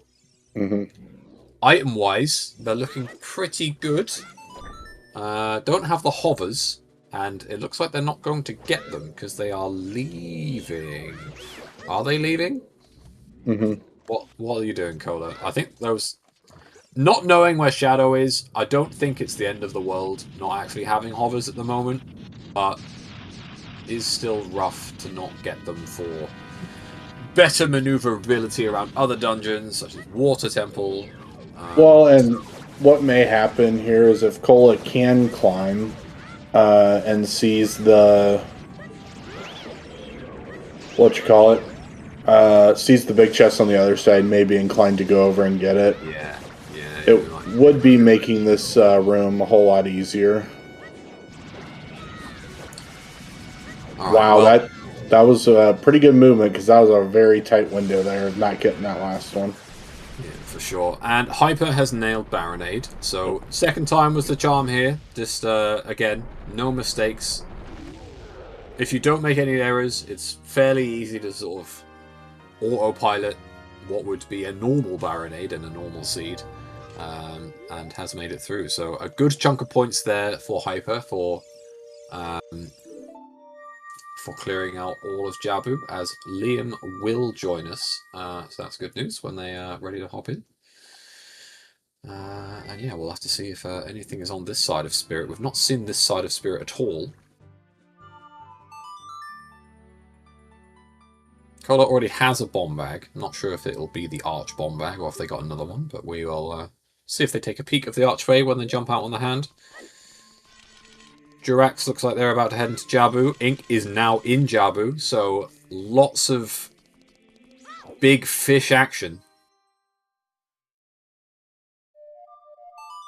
So we find Song of Storms in Temple of Time. Now, that is path to Twin Rover, interestingly enough. As Liam joins us. GG's, Liam. Liam is muted. But when they do... Hey, there we go. There we go. There we go. GG's, Liam. GG's, everybody. How's it going? Good. Unfortunately, yeah. Taking a death in what is essentially the hardest room in the game. What was the thought process of going back into GTG? Yeah, okay, well, Sand Stalfos definitely are not fun to deal with, that's for sure. As far as the thought process goes, I'm just looking for points. Like, there were other... I was getting to the point... Honestly, my route was just not very good this time. I was all over the place, and I was going all over the place over and over again. I kind of just got to the point where I was like, if I'm going to keep walking in circles, I might as well try something. So I guess what I decided to go for was just check out GTG. I was just wanted to see what was inside Dodongo's Cavern, and it was GTG as I thought. And I was like, you know what? I just want to fight these Stalfos. I thought I could have it. It was going okay for a second there, but then, yeah. What's crazy is I took both of my deaths in GTG. I got by the lizards. Yeah. And then the Stalfos in the other room. I came back an hour later just to die in the next room. What was I doing? Me and IT guy was saying, we're like, oh, that's probably the end of GTG for Liam, because once you've got hit once in there, it's quite difficult to convince yourself to go back. And those Dynalphos without a projectile are nasty. So yeah, I don't. They aren't deaths I'm surprised at, not by you in particular, but just in general. You know, if people are going to die, it's going to be to Dynalphos, to Stalfos. You know, so Things with very finicky AIs. exactly. Or very lots of random. jumping. Yeah, if anything jumps, you're in trouble, basically. Yeah, the jumping of the Dynalphos is just really hard to predict because it's I don't maybe there's some reason why they jump, but it seems about as random as can be to me. Yeah, they tend to just. They basically jump if they're stunned and get jump slashed. Like, they're 75% of the time, they're going to try and jump behind you and just go for a slash. You can avoid it if you roll forwards, but if you roll forwards and they don't jump behind you, then they're in front of you. So it's like, oh no. Yeah. You know, so they're not easy. I think all things considered, I appreciate the gamble of you going in there in the first place. It needed to be a pretty phenomenal run from yourself this week in order to stay alive, so I totally respect going for the big points and just doing your best there. So yeah, no, I feel it. Honestly, I will say though, I've had a lot of fun with Ocarina of Time Battle Royale Season 2. I think these settings are pretty great. Actually, I've really grown to enjoy them. I really wish I could have played it more. I've been so busy this year. I did not get as much practice in as I realistically should have. But the settings themselves are really fun. The objectives are really good spread, very fun. yeah, I think we've settled on a pretty good core as far as settings go. I think Dungeon ERs and random spawns has really jazzed up the first sort of 45 minutes to an hour, which was definitely something that needed doing. Certainly, yeah. And yeah, I think overall, I think, as you say, it's a pretty spot on set of settings, and then the goals themselves, whilst they can have a few tweaks, a few rebalances here and there. Maybe a couple, yeah. Yeah, I think generally, as you say, pretty good. So if season 3 is on the cards, I don't actually think too much needs to change. And yeah, I don't think so either.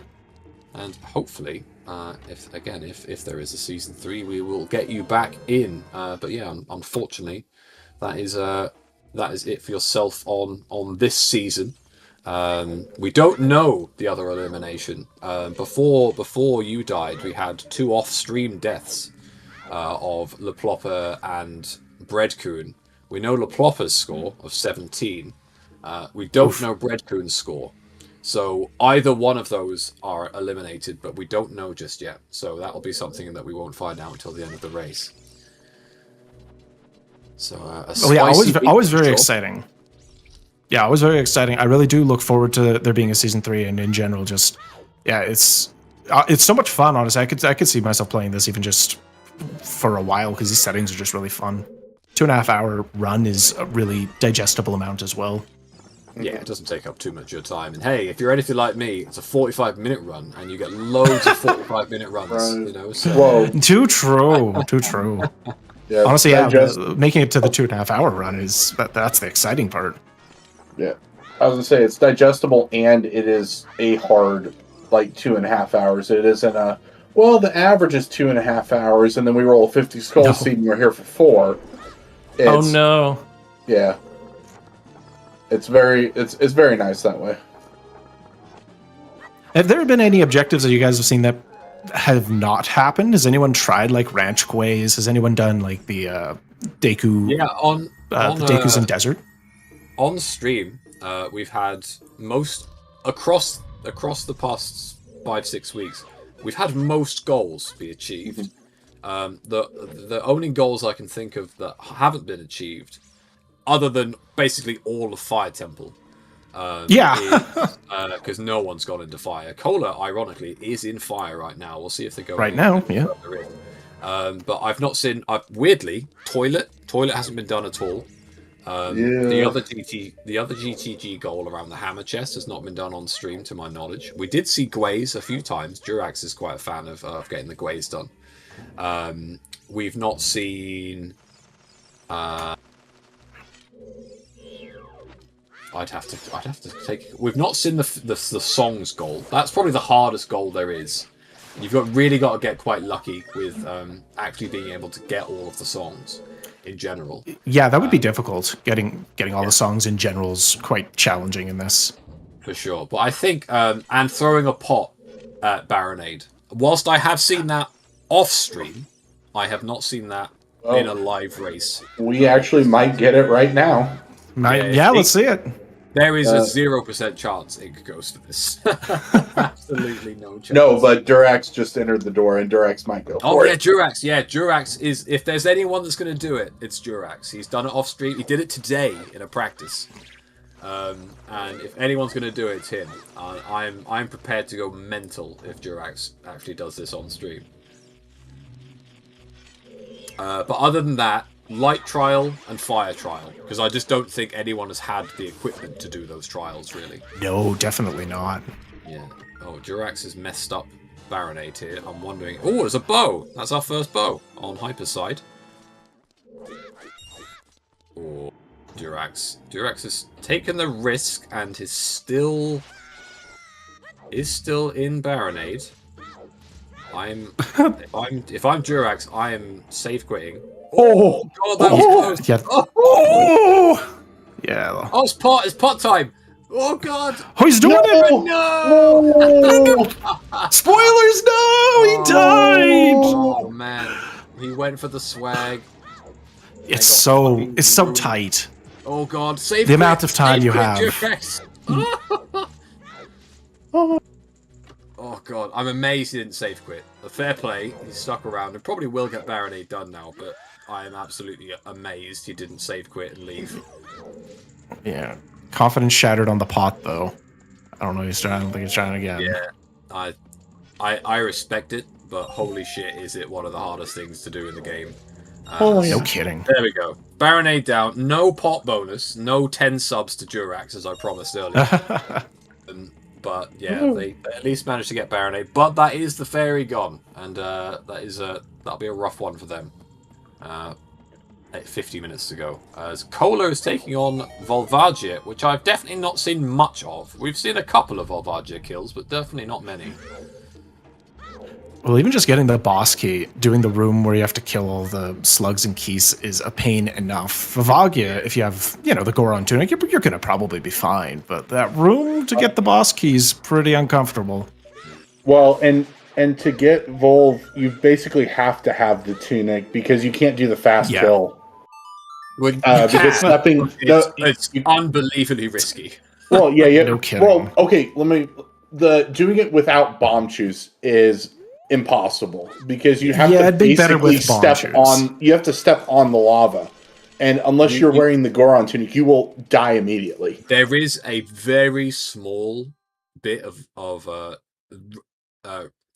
if you imagine facing the hole, bottom left, just before going onto the lava, there is a very, very small area you can drop a bomb and still get a hit.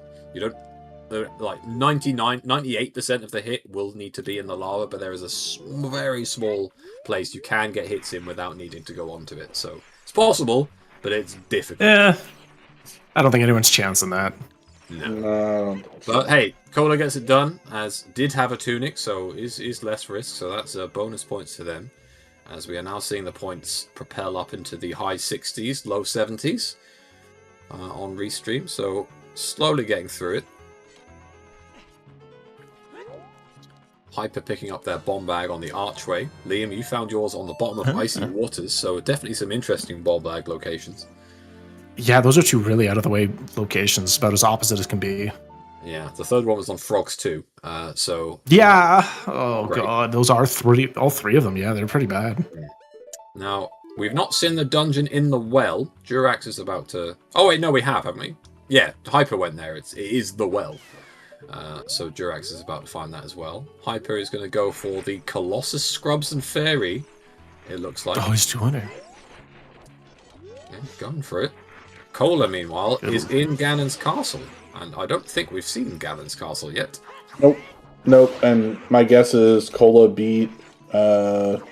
Actually, there's 4 dungeons that it could be. Sorry, I've just realised Cola only has 1 strength, because of course Cola skipped the shooting gallery. Cola always chooses to skip shoot. It's not even that long a check, but he's like, nah, it's too slow. It's like, Cola, come on, man. So yeah, he doesn't Ever have since- like, no chance of light trial, to say the least, on Cola's side.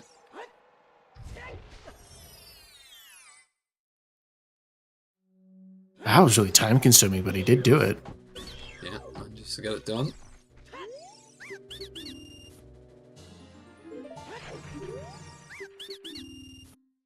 No spicy items, but at least it's points in the bag as long as they make it to the fairy. You definitely want to, as Ink did, Hyper is playing Requiem out of this grotto as to not sort of respawn straight into the sand.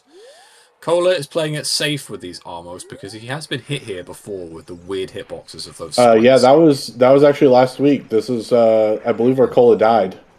Yeah, No kidding. Yep. Yeah. Oh, Hyper. Hyper's oh, Jesus Christ, Hyper. What are you doing? Ah! Just going out into the sand. Oh, okay. Jeez. Oh, Blood. He's alright. He's alright. Gets the points. Yeah, gets the points up, gets the blood pressure up. Yeah, that's definitely triple-digit heart rate now. But he's alright. No, again, Hyper hasn't taken a hit yet. Ink hasn't taken a hit yet. I do not know about Cola, because Cola was late onto the restream rotation. Durax with the one hit on Baronade. So still a few opportunities for those lives to be used. But obviously all players gunning for the fairy goal at the end. If you don't get hit for the 2.5 hours and you still have your fairy, you gain an extra 15 points. So it's well worth trying to keep that. Huge.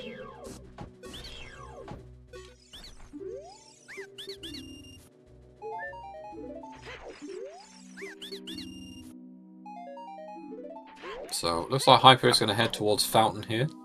Durax doing a bit of a bottom of the well full clear. I think they have ZL. Yeah, they have ZL, so can get everything done in here. Cola All right, well, I think I'm gonna hop off. I'll let you. Right, I'll leave you guys to it though. Yeah, GG's. Thank you very much for joining season 2, and again, hard luck on not making it past week 6, but it's been a pleasure having you as always. Honestly, I had so much fun. I can't wait to do it all over again sometime in the future, and just keep refining it, keep doing awesome stuff. This has been a super fun season. Can't wait to see who wins. Nice. Yeah, thanks, man. Take care. Take care.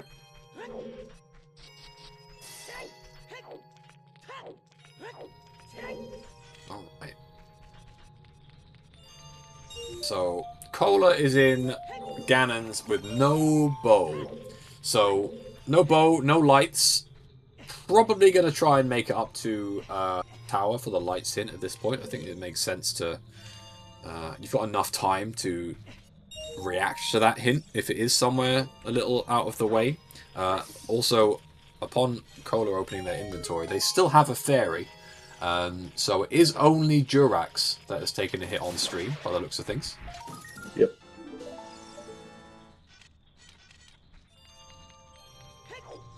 But Hyper is in ice. Oh, there's another bow. bow. Right. Okay. Another bow in Ganon's. So, do not need to go into the bottom of the well. So, do we know why Temple of Time is path to Twin Rover yet? Because it was Song of Storms. I think we only found a bow in bottom of the well.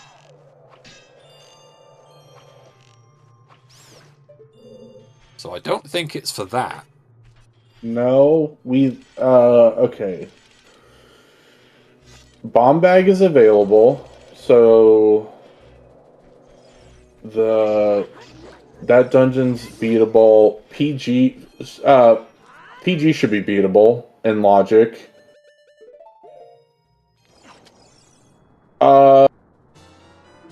Probably Song of Time somehow leads to a fire source. Oh, I think I know what it's going to be. So, hovers are on right hand, right? Yeah. Fire Temple is a stone. Yep. And locks Bolero, which gets access to Child Spirit. So I think it's because you need not hovers. enough logical keys. Yeah, you need. Yeah, that would make sense. Yeah, you need the hovers to get to something like that. I can't Yeah. quite word what I mean, but I think it's Spirit Temple going to key logic. Yeah, I think it's going to be to do yeah. with that hover location, and I think that means that long shot is going to be in like Shadow Temple or something. Would make sense, yeah. Yeah. Alright, Cola is taking his time on this Stelphos, but should have it down. That's 2 jump slashes, just needs 1 more. There we go. Right, so... assuming Cola doesn't get double tapped by these Iron Knuckles, and he should be safe enough to not worry about that, we will actually find out where the light arrows might be. Any horrible thoughts to where they could be? Top of fire. Top of fire would be absolutely devastatingly bad. Because that's where you put bad stuff in Randomizer. You put it in dumb places. Yeah. Toilet would be pretty funny. Yeah, toilet would be funny, but also it's doable. So I don't think they'd be too upset, even though it would be a bit of a weird one. I think GTG would be a I don't know. But you have to do toilet on 48 seconds. It's okay. It doesn't actually take that long if you've got, if you can sort of unequip irons with the D-pad. It's actually fairly quick. You also don't need to swim back up. You can just spawn the chest and save quit. So it's not that. Yeah. Okay. I guess that's fair. Inside Ganon's castle would be pretty terrible, especially for Cola. Because they are never getting that strength 2 on Child Shooting Gallery. Yep. I'm actually amazed they've got fire arrows, because they were on... oh, wait, no, fire arrows was on Target in the Woods. It's Ocarina Memory game they choose to skip. Yep. And that, I think, was dead, so... yes, it was. Alright, Cola, give us the goods. I think... and I genuinely don't know this, by the way, even though I've asynced this, I did not reach the hint. I'll tell you that for free. I think it's going to be Water Temple.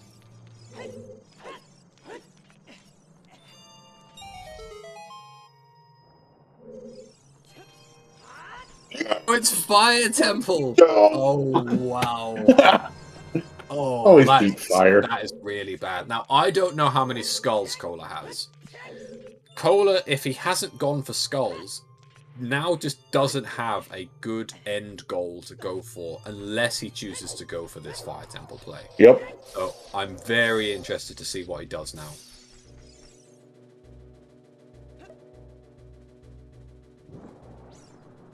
This looks like fire.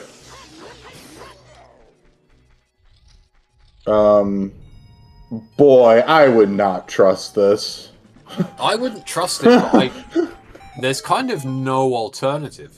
Like, you can't go for all songs. It's just not happening. That's not what I was talking about. I was talking about walking backwards into that model. Oh, right. Oh, yeah. Gotcha. Yeah, no, I completely agree with you. There's 0 chance I walk back there. Even though I know I'm probably safe, no chance. If you've already done the goal as well, I'll shoot that moblin with a bow. I don't care if it loses me time. I'm not taking any risk on that guy. But yeah, this does appear to be Cola being like, you know what? I don't have a choice. It has to be Fire Temple. On the plus side for Cola, Cola knows that 2 players have died, and they died really early. So there's absolutely no worry about them having fought Ganon. Yeah. Exactly. No chance that anyone did Deep Fire without being told, hey, by the way, you need to go to Deep Fire. Yeah. So Cola is 100% certain at this stage. They are not getting eliminated from the lowest score. Yep.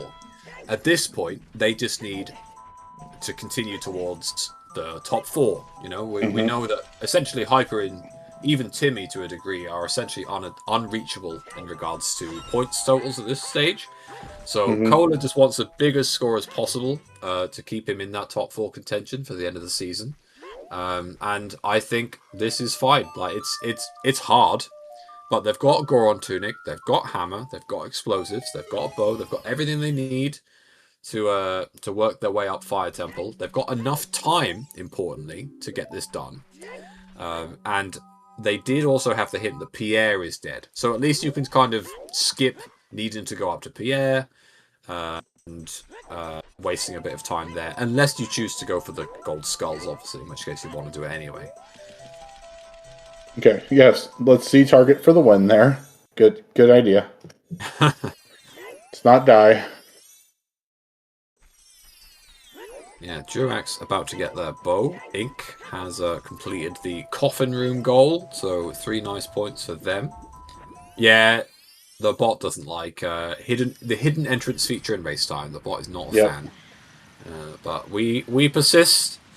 And then there we go. Durax is about to pick up their bow. They will certainly feel more confident now going towards Ganon's castle to get that light arrow hint. But I think Durax is probably out of time to respond to it. By the time they get to Ganon's and get the hint, it's going to be like, what, 2:05? So I'm not sure they have enough time to go to fire to get the lights. It would be depending on where they are. The light arrows might not be that deep, right? They could be quite early, in which case you'll be fine. But it is a bit of a risk as to whether they are going to get that done, especially with no Farouz, because we know where Farouz is. It's Shadow Trial 2, but it's gettable. We've got hovers, we've got fire arrows. They are Farouz Wind, if anything, is actually a pretty good thing to go and get if you're going to leave. Only takes about 45 seconds to get that Farouz Wind, and for the time it might save, just sort of warping back up the tower could be pretty crucial.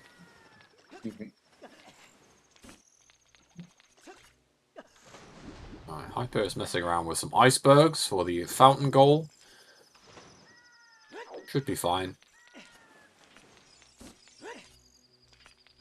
Now, if Cola does make it to the top of fire, that will be the first person I've seen get even remotely deep into fire in Season 2. I'd be very impressed.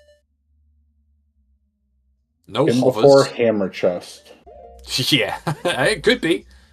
It's as likely there to be anywhere else, so it very much... Mitobot has some kind of hard-on for putting things in deep fire. It's actually amazing that we've got this far into Battle Royale Season 2 and not really have had a hard required deep fire at this stage. Even a medium fire.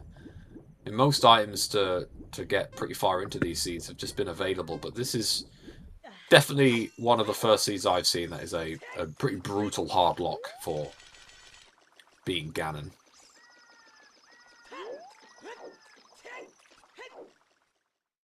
As I say, we will see. We'll see how deep we need to go. I do only think... I do think it will be only Cola that manages to get these, if anyone. I'm not sure how many skulls Piper has at this stage. I imagine Ink's skulls are still fairly high.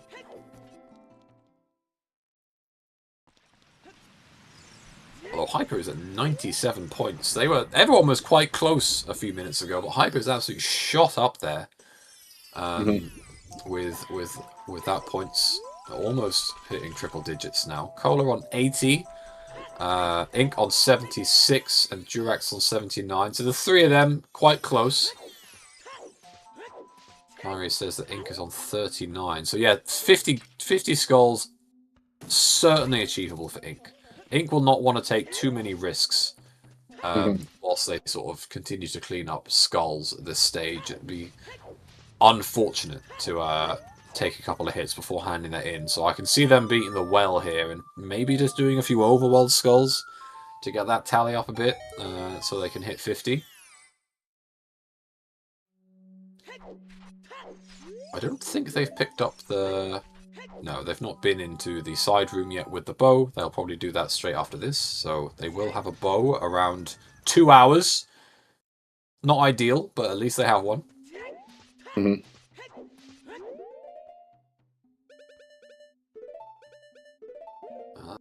29 skulls for Cola, so yeah, definitely not going to get 21 extra skulls in the next 30 minutes, I don't think.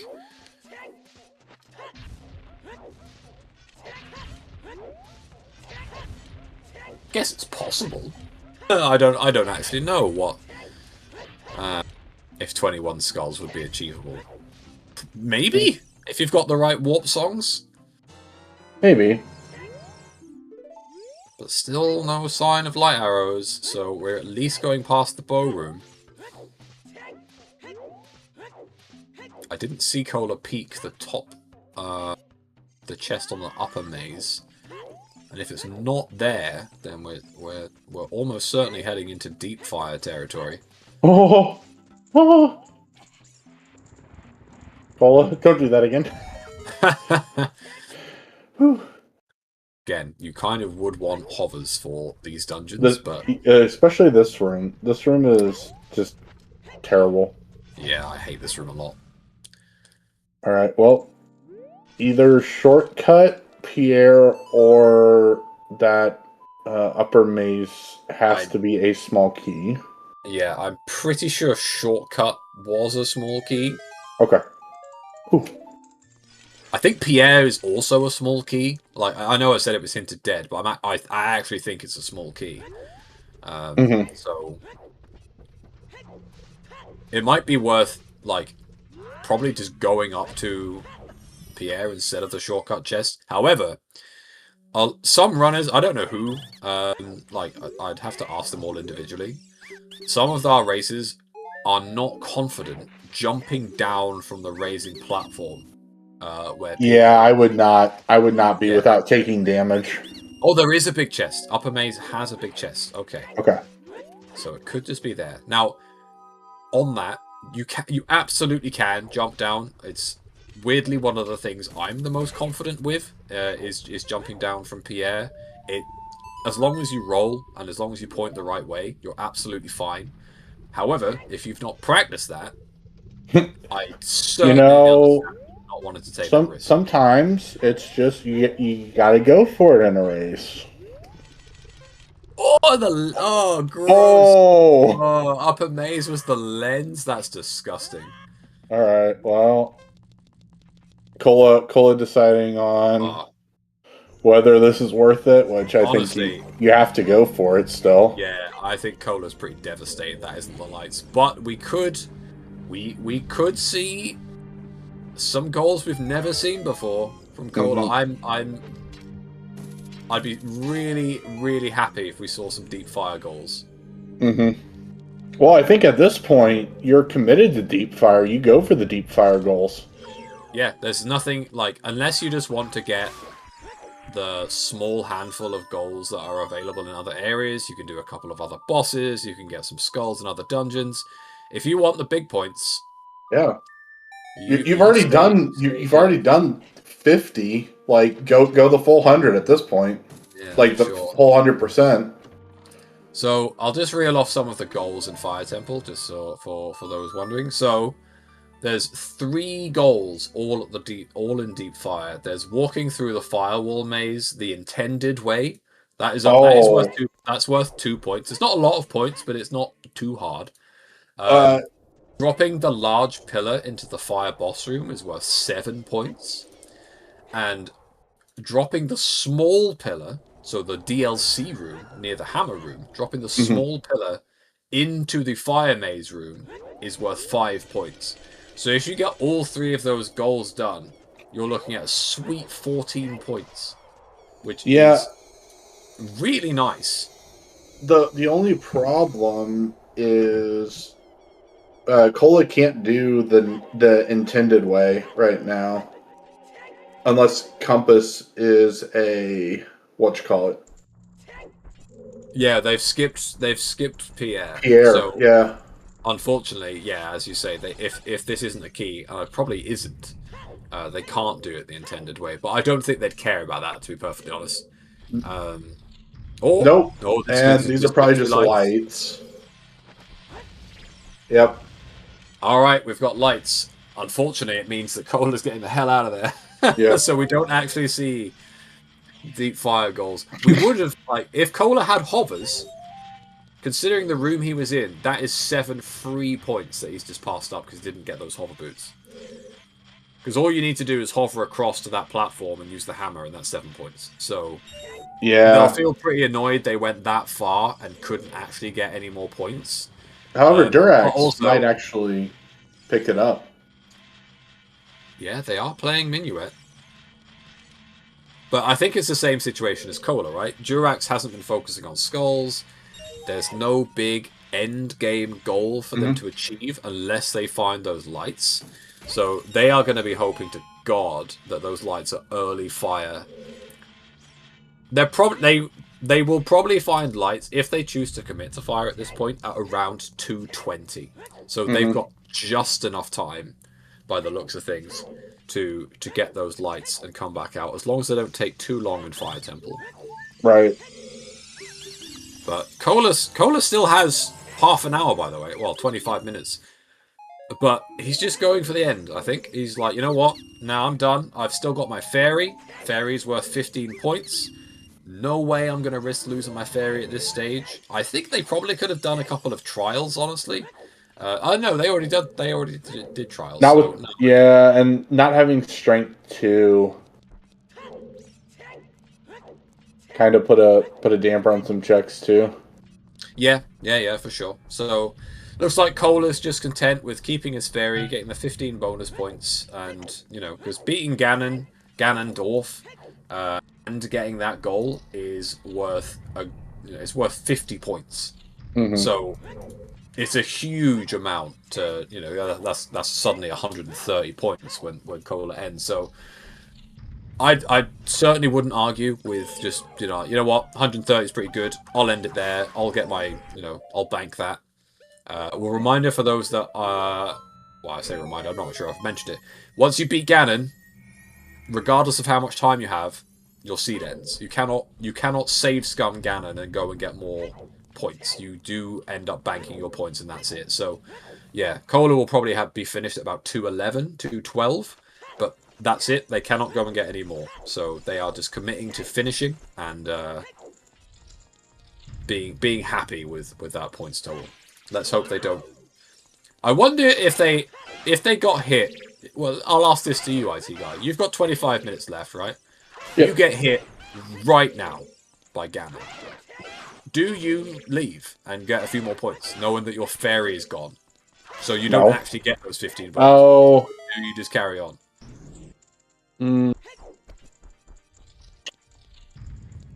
Maybe.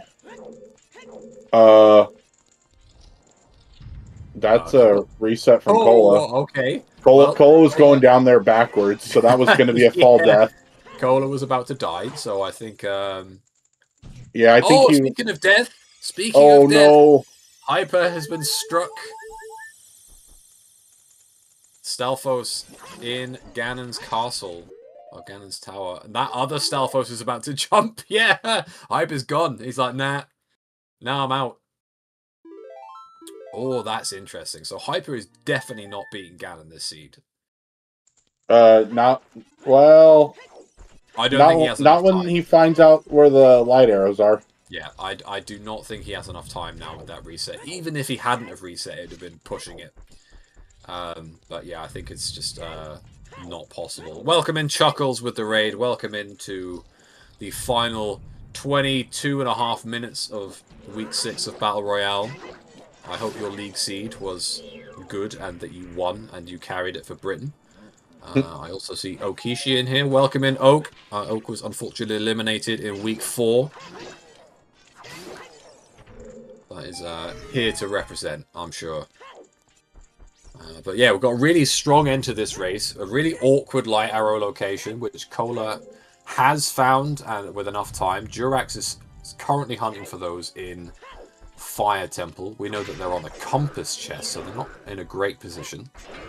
Hyper That's about as deep as deep fire as you can get without going to hammer. Exactly, yeah. It's not a great spot, but did manage it. Hyper's got over the his Stalfos worries and is now on the Iron Knuckles, and he's going to get the hint. So We'll see if he chooses to go to fire anyway. Like, again, for all he knows, it could just be like the lava room. But he'll be deeply disappointed. Especially when he finds that lens, he'll be disappointed, that's for sure. Also, that is good to hear, Chuckles. I'm glad that we're winning something for a change. Alright, Ganondorf down on Cola side, so a nice 10-point boost. Let's hope that they don't take any hits. Ink has now managed to make it to the end of Ice Cavern, so manages to get a Pona song out of there. Looks like they've essentially given up on Ganon, it looks like, at this point, which I think is fine. They've got close to 50 skulls. They might still choose to climb the tower near the end, but I think they are pretty happy to just get 50 skulls, get the tower points, but not actually beat Ganon.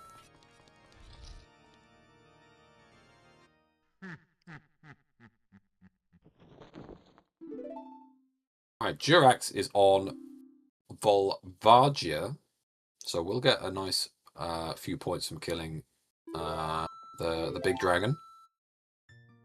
Hyper getting the bad news that it is in fact in Fire Temple. Hyper's on a pretty good score already, by the way. 118 points is quite nice.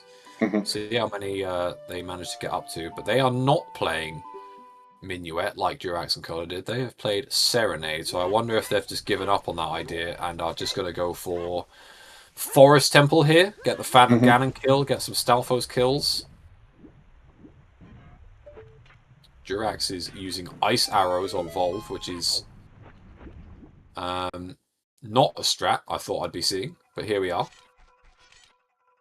Yeah. Surely this isn't like extra damage, right?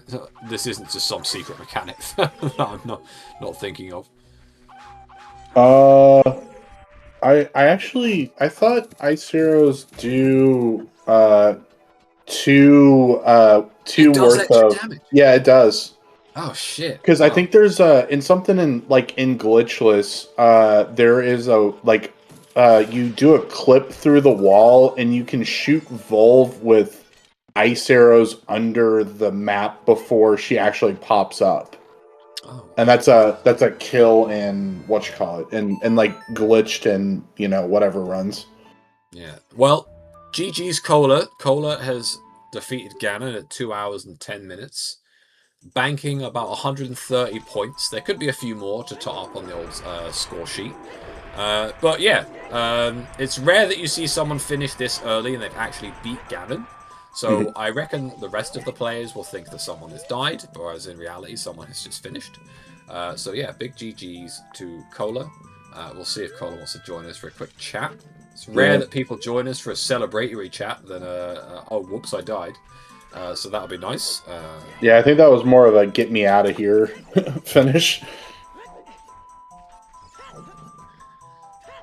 But we're down to 3. Ink is heading over to GTG,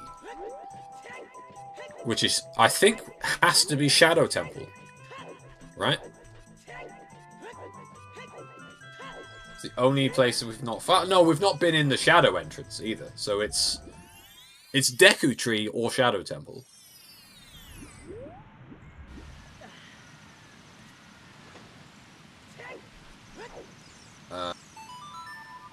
Baseball, I can't drag Cola in.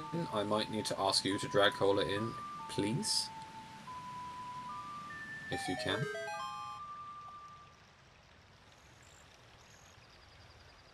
think it's because they're in general voice, not the waiting room. And there is Cola. GG's. Yo, GG's. GG's. It's nice to, I was saying to New IT guy, it's nice to drag people in early and they haven't died.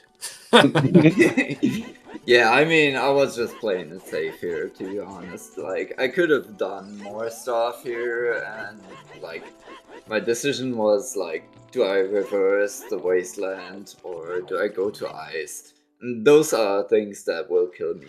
So I decided, like, nah, I'll just take the 50 points, and I'll dip. Yeah, it's a lot of points, especially with the fairy. We were sort of contemplating, like, is it worth getting extra points, but also potentially losing the fairy? Because the fairy is very valuable. And it felt like the right play was just to like, no, I'll keep the 15, even though you did have a bit of a gamble at the end by walking backwards off Ganon's platform. Oh yeah, But, god damn it, dude.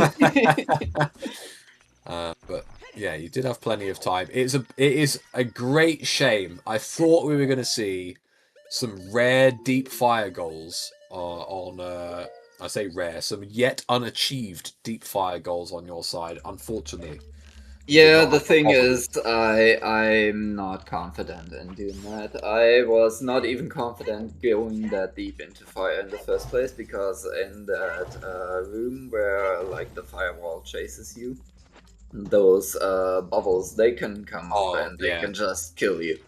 yeah. The bubbles are a nightmare. Yeah, and I don't remember for the life of me how to manipulate them because I didn't practice Fire Temple.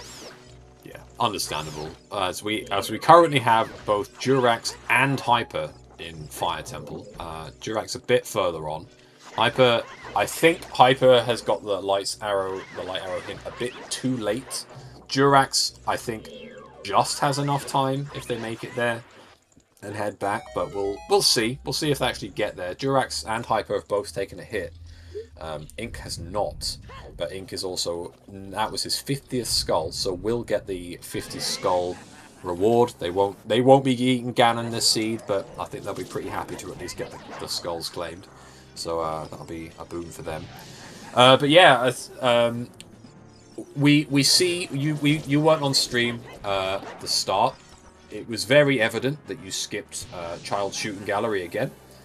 Was there something again? That's cool. Strength 2 was on Child Oh, Shooting okay, Gallery. cool. Yeah, good to know.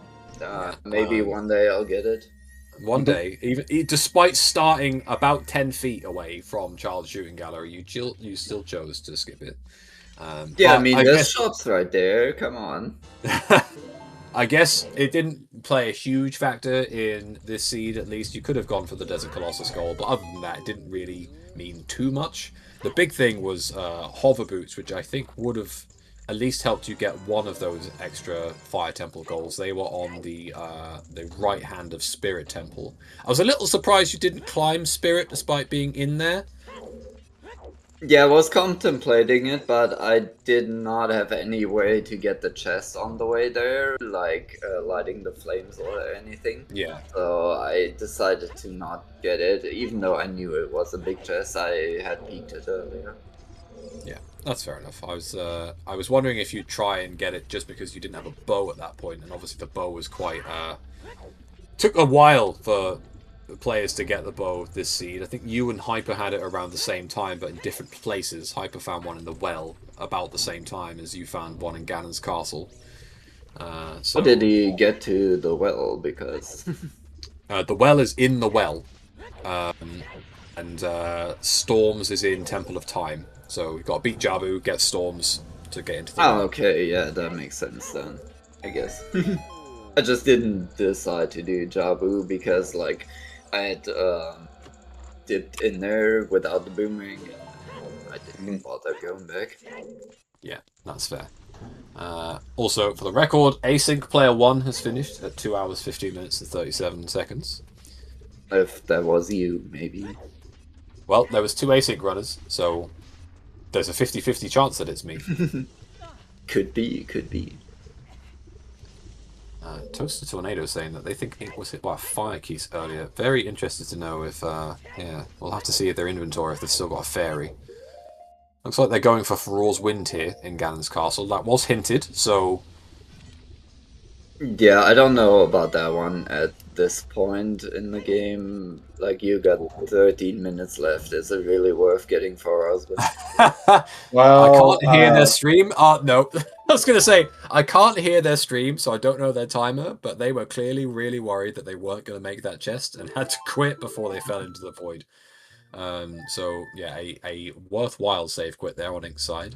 I think that Ferore's is worth getting if you've got the fire arrows. It's probably not worth getting if you don't, but it's not that slow. And it can save you 1.5 minutes-ish if, worst case scenario, you're at a pretty nasty location to get back to Ganon's, you know. So I don't think it's too bad, but it kind of depends on how many things you need and how early you get it. If it's like right now, I don't think it's worth it. But I think if it was like 15 minutes ago, I think it's probably still worth getting. Oh, damn, Hyper's at 120 points. Yeah, Hyper is without doing stuff. Yeah, Hyper has crushed the points despite they're not going to be Ganon. So they're still going to end up on a pretty high score. Just have been around the dungeons a bit more effectively, getting some more goals done there. Durax is about to get the very disappointing news that the chest in the fire maze upper is a lens. Which I'm sure you were very unhappy to see as well. Yeah.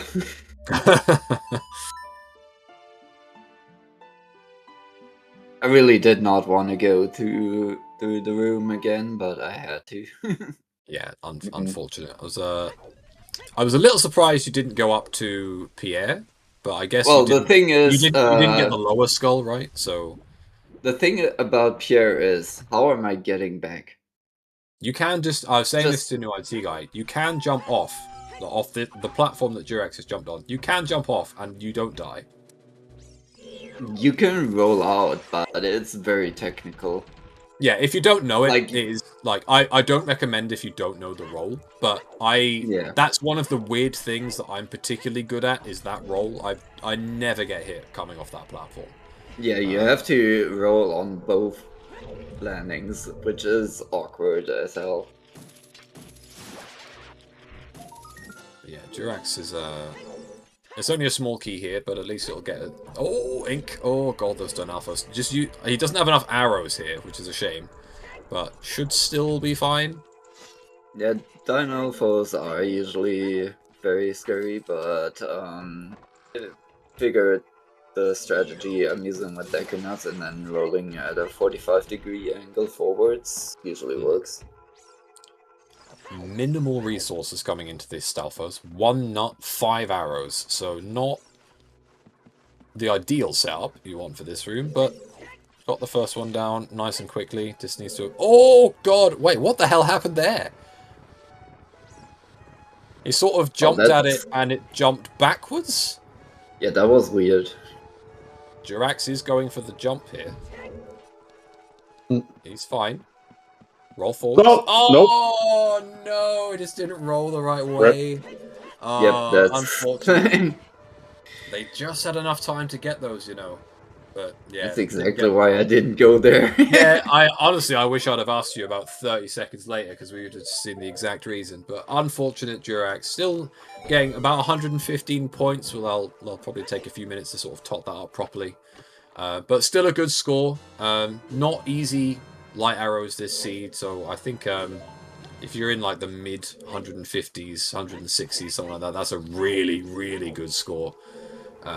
So I think they'll be pretty happy with that, all things considered. We'll see. Yeah, for sure. I think Ink about to get the light arrow hit and go, ha, no. Yeah.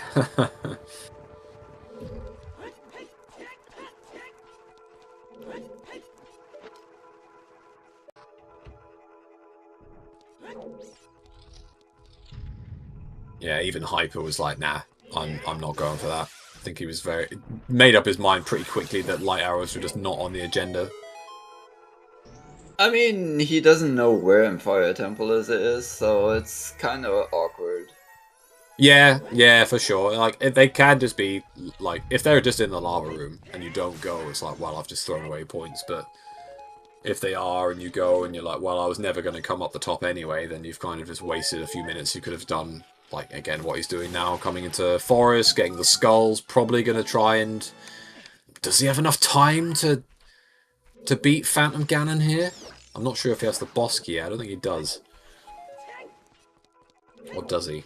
No, he doesn't have the boss key. It's not on his screen. So I'm not sure he has enough time to beat Phantom Ganon. What, 7 minutes to go get the boss key, come back? I don't think so, to be honest. To be fair, I don't remember where the boss key is or if we even saw it in...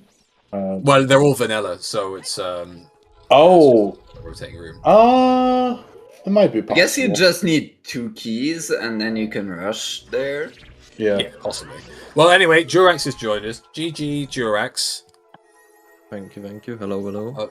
Hello. I just asked Cola about a minute before you died. Oh, why didn't you go up to Pierre and get the skulls? And your death was unfortunately the exact reason that Cola didn't choose to go up there. So unfortunate. I was wondering if were you going up there for the item or were you going up there for the skulls? Both the key and the skulls. Okay, yeah, I wasn't sure if you I didn't see you get the Song of Time skull earlier, so I was like, if you're going for the skulls here, it makes perfect sense. But yeah, the roll is tricky. If you've not done it, then it is precise. Once you've done it, it's okay. Kind of like it, like most things in Battle Royale, really. Once you practice it, it's alright. But yeah, it's a rough one, but you still managed to get 2 hours, 20 odd minutes in. Still a pretty healthy score. You fairly happy with that, all told? Yeah, I'm actually quite happy with it, considering like this seed wasn't really my kind of seed. I don't know if everyone else feels the same, but You weren't. early game routing was very awkward for me. You actually had. I'm not sure about Cola. I've not asked you about this yet. You had the Rang and Hammer first on Restream.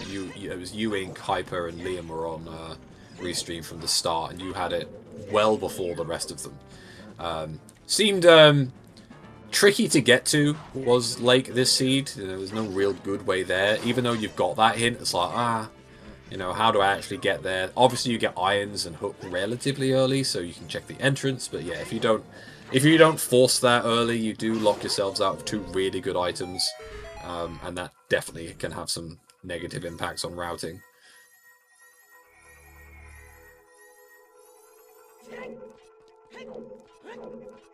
But yeah, the light arrows, just so you know, the light arrows were in the compass chest, so you were very close to them, unfortunately. Okay. But, we think you probably just had enough time to get them and go back and beat Ganon. It would have been quite close. Cola, by the way, did beat Ganon and just finished a bit early. But yeah, it was a pretty nasty spot for those light arrows to be. That hint is pretty rough. I think when we and IT guy were talking, we were like, where's like the worst place? And IT was probably like, yeah, fire. Yeah, it's kind of bad. Yeah, pretty rough one. But at least you managed to beat Volve, get the extra points on beating Volve beforehand. So 115 still pretty healthy as we're into the last 4 minutes of this race. Ink on 134, Hyper on 129. Neither of them are beating Ganon at this stage, but we'll see if they can't just add a few more points to their score. Ink is going into the Gerudo killing grounds, as this seed has proven to be. Oh wow, I never even went into that entrance. I just didn't go that way. Yes, I found that quite often in Battle Royale this season. Actually going into Dodongo's Cavern is kind of not guaranteed, which is really strange. Yeah, I kind of thought about it when I had like Night Keg at the start of the seed, but I kind of didn't choose to do that because I got Requiem. Yeah.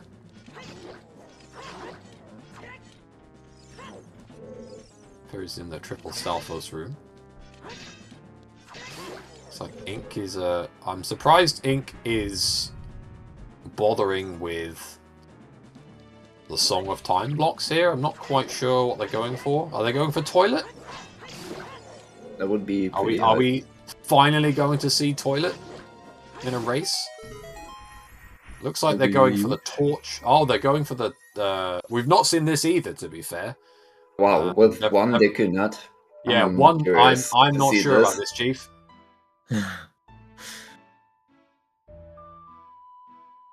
Hyper, by the way, does manage to. Oh no, they've got it. Yeah, but now 5 Deku Nuts. Yeah, rewarded. Oh, that didn't even seem that difficult, to be honest. It's not that bad. Like when I wrote it and practiced it, I was like, this is okay. It's not great, but like it's fine. But yeah, I've just never tried it, so Well, We'll see if they choose. No, it looks like they're going stealth. Oh, I think this is the right play. Stealthos into the Wolfos. 2 minutes left. If they've already been hit, there's no real reason to worry about this. It's like you either get 10 points or you die. But Exactly. you don't lose any points because of the fairy. So that's 3 points off the first Stealthos. That's another 3 points. So yeah, racking them up super late on, but 142 points now. Looking very good. Hyper just behind on 138.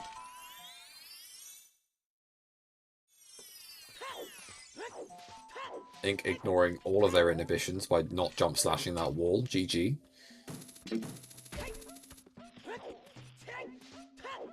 I actually have expected that. Yeah, it's a autopilot can kill you quite a lot in Battle Royale generally. Are they going to have enough time to kill the Wolfos here? A minute left. Still got to get that last silver rupee, get back up. Or we'll see if they can kill all 4. They might manage to kill 2. And Hyper with a desperate sub 50-second attempt at killing both of these Stealthos. We'll see how he gets on.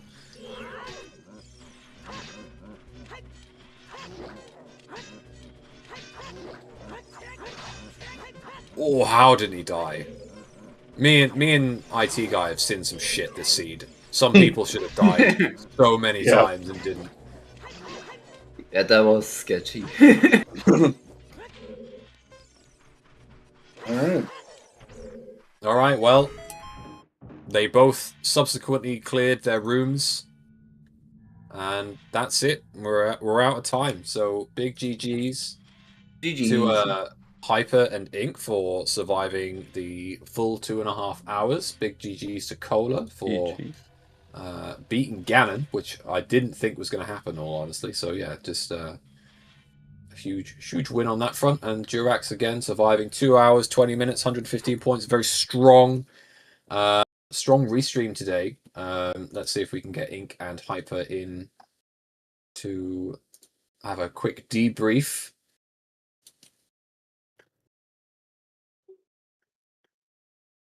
And we finally get to see who gets eliminated between La Plopper and Breadcoon.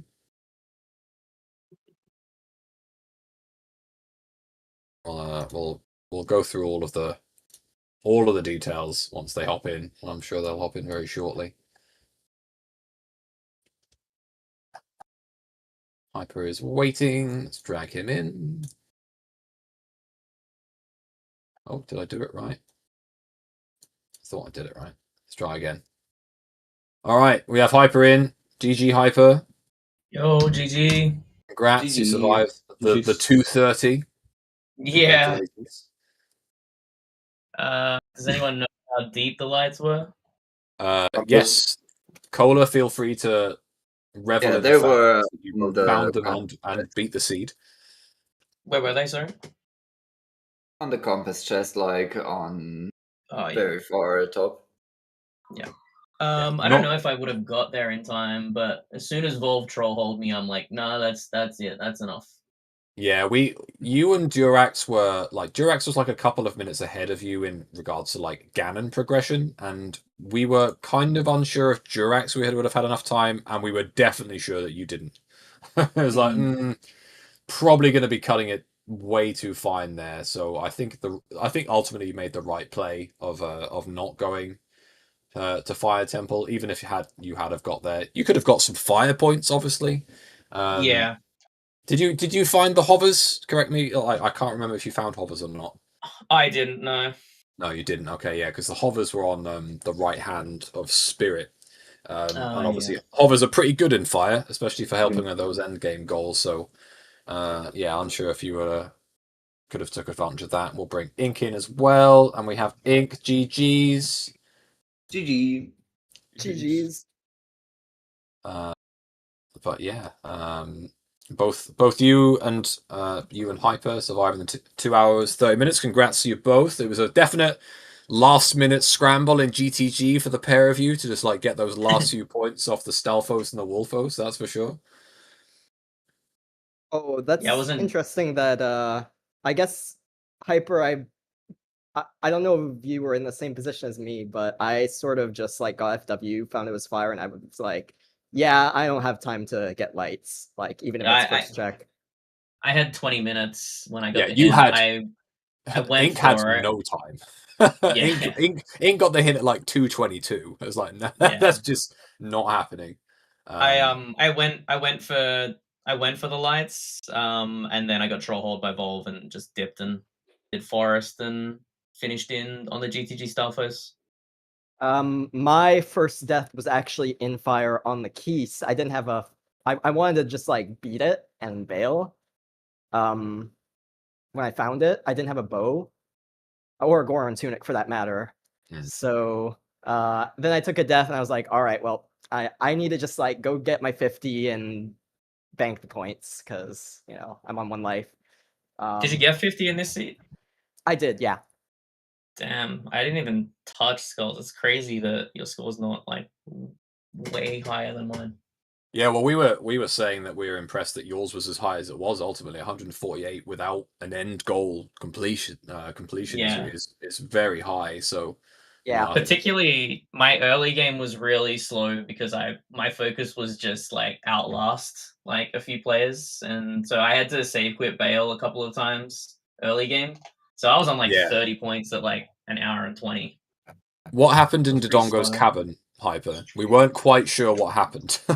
I missed the jump in the spike room, and I just thought it's not worth the risk. At that stage, it was like too early game. There's no way I wanted to play on 1 life on an elimination round. So I was just playing, like, my mindset was to just play like as safe as possible today. Yeah. Yeah. Well, speaking of safe, you unfortunately missed double defense. Which, would have been very impactful for you. Damn. I was going to say, speaking of not playing as safe as possible, our good friend Durax went for the Baronade pot throw. Unfortunately, that was their first death.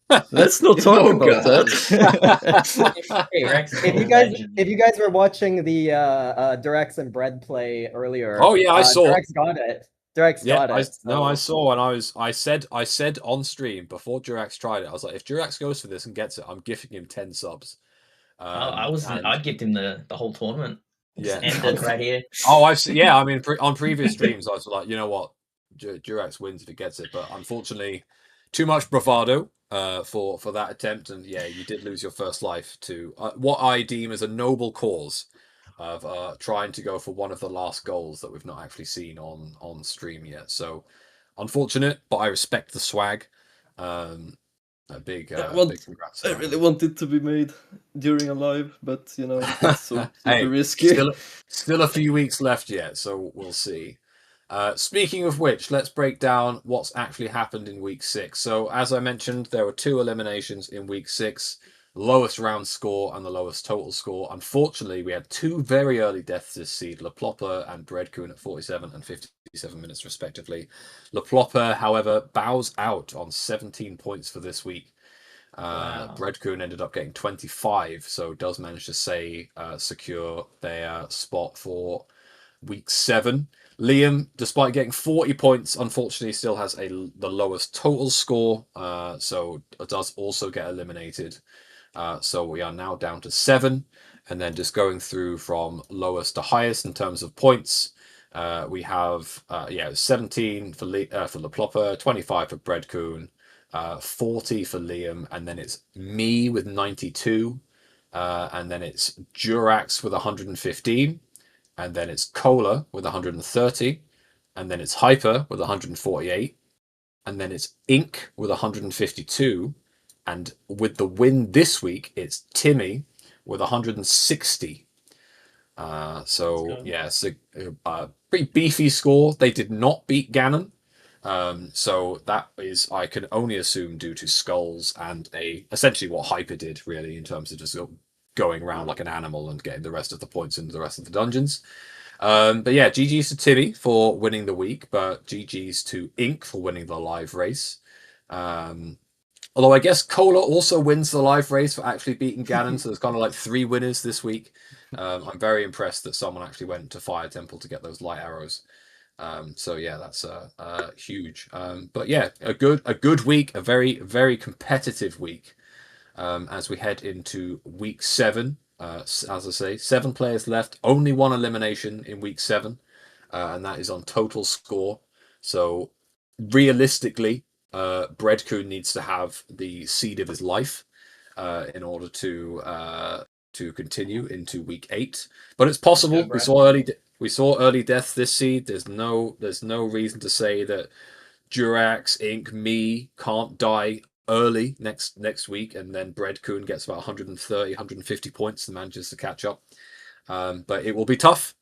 But either way, yeah, like I said, a very, very competitive week this week. Really pleased with what we saw, and yeah, we're 2 weeks away from week 8 and the getting to our final 4. So how are we feeling? Confident? It's getting scary now. Yep. Yeah, I'm feeling a lot every better week. than how I started, so I'm happy with that. Yeah, everyone's getting good. Like next week for like leaders is okay. Like it's just another point building round, but like the last 2 weeks are so scary. Because anything can happen. Oh, for sure. Definitely. Yeah, week 8 is going to be terrifying. Down to 6 to essentially what should be the 6 best. Well, it'll be the 5 best players and hopefully me, and then it'll be just a bit of a toss up to who does the best. That's going to be a great week. I'm looking forward to week 8 a lot, but we've got to get there first. And as I say, we've got 1 more week to bust through to get to that final round before the finals, and the finals are going to be well, the finals are either going to be the best finals ever, or it's going to be weird and like Hyper dies in 10 minutes, and all sorts of weird shit happens, you know. But I'm looking forward to it nonetheless. First token light trial for week 8. Let's go. Yuck. Yeah, You Who needs spawn a levels sacred anyway? forest meadow and someone dies. Yeah. I wish I could Plando the SFM start. I won't, but I wish I could. No. You need to Plando. You need to Plando DMT as adult with no warp songs. That's what you need to Plando. The most anticlimactic final ever when all 4 of us die to jumping off the MT. Yeah, it's Some who survived the longest. All right. Well, my throat's giving up. So I'm happy with where we're at. New IT guy, do you have anything to add? Nope. No. Fellow racers, do you have any final thoughts on how the seed went? Looking forward to next week. I just want to know where Shadow was. Was that in GTG or was that vanilla entrance? That I don't know. We don't know. I wanted to make a comment though. That is pretty funny. I don't know if you got it on Restream because it was very early. You were on Restream the whole time, Ink. I was, okay. Yeah, I drank a Poe and I didn't take a hit. Oh, you drank the Poe! Oh, God. sick! We missed it. I was saying that no one's gonna drink that Poe, and that Poe's dead. But it was a misclick. I intended to turn it in, and it didn't give me the cutscene, so I was panicking, like pressing, spamming reset, and I didn't reset on time. But thankfully, I didn't take damage, so I got very, very lucky there. Yeah. Oh, incredible! I'm so glad I missed that.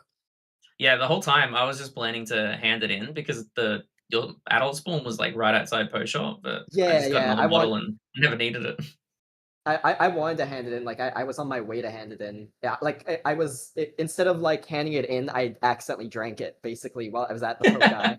So yeah. So we had two crazy swag strats. We had Durex going for the pot throw. We had Ink just fucking necking a Poe.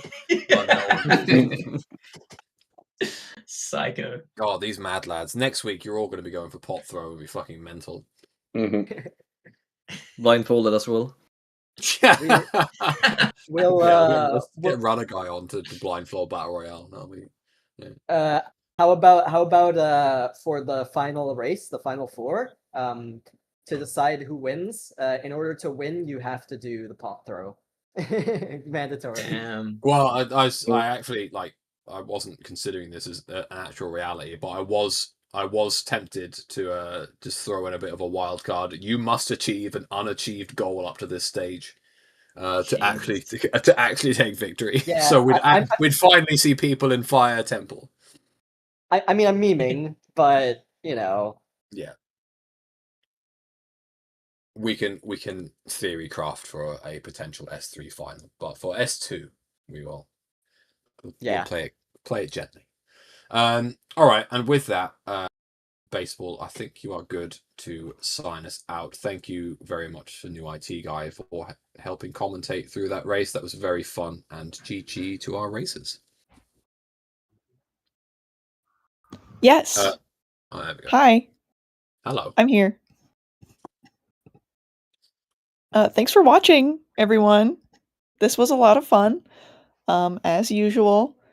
I don't actually know when next week's race is. Is it at the same time? Do we know? TBC. It might be at the same time, but I might. Well, I'm probably going to re-poll everyone just to sort of get the next best time. If it is just one person that can't make it again, which it seems to be right now, there's no reason to change it. But if there is a time that will suit everyone, then we can change it. Excellent. So we'll see. Yes. But exciting thing is happening tomorrow. Oh god. I think you already talked about it. But 7 a.m. Eastern. One of our commentators, Chimp, is going to be doing co-op with Trez, playing the 2 millionth Ocarina of Time seed. It's going to be horrible. It's going to be disgusting. Yeah, it's going to be really bad. That's going to be on ZSR. So enjoy that. But yes, thank you to our runners today. Hyper, Liplopper, Cola, Durex, Ink, Bread, Liam. We didn't get everybody on this week, which is sad. But that's okay. We got a lot of people. So yeah, we'll be back next week sometime. You'll hear about it. I think I'm gonna raid us over to Gymnast's stream. He's doing he's showcasing a Skyward Sword tool-assisted speedrun, and I love tool-assisted speedruns. So yeah, it's gonna be fun. Okay, I'll see you all for some Ocarina of Time shenanigans tomorrow. Bye. Good night, folks. Bye.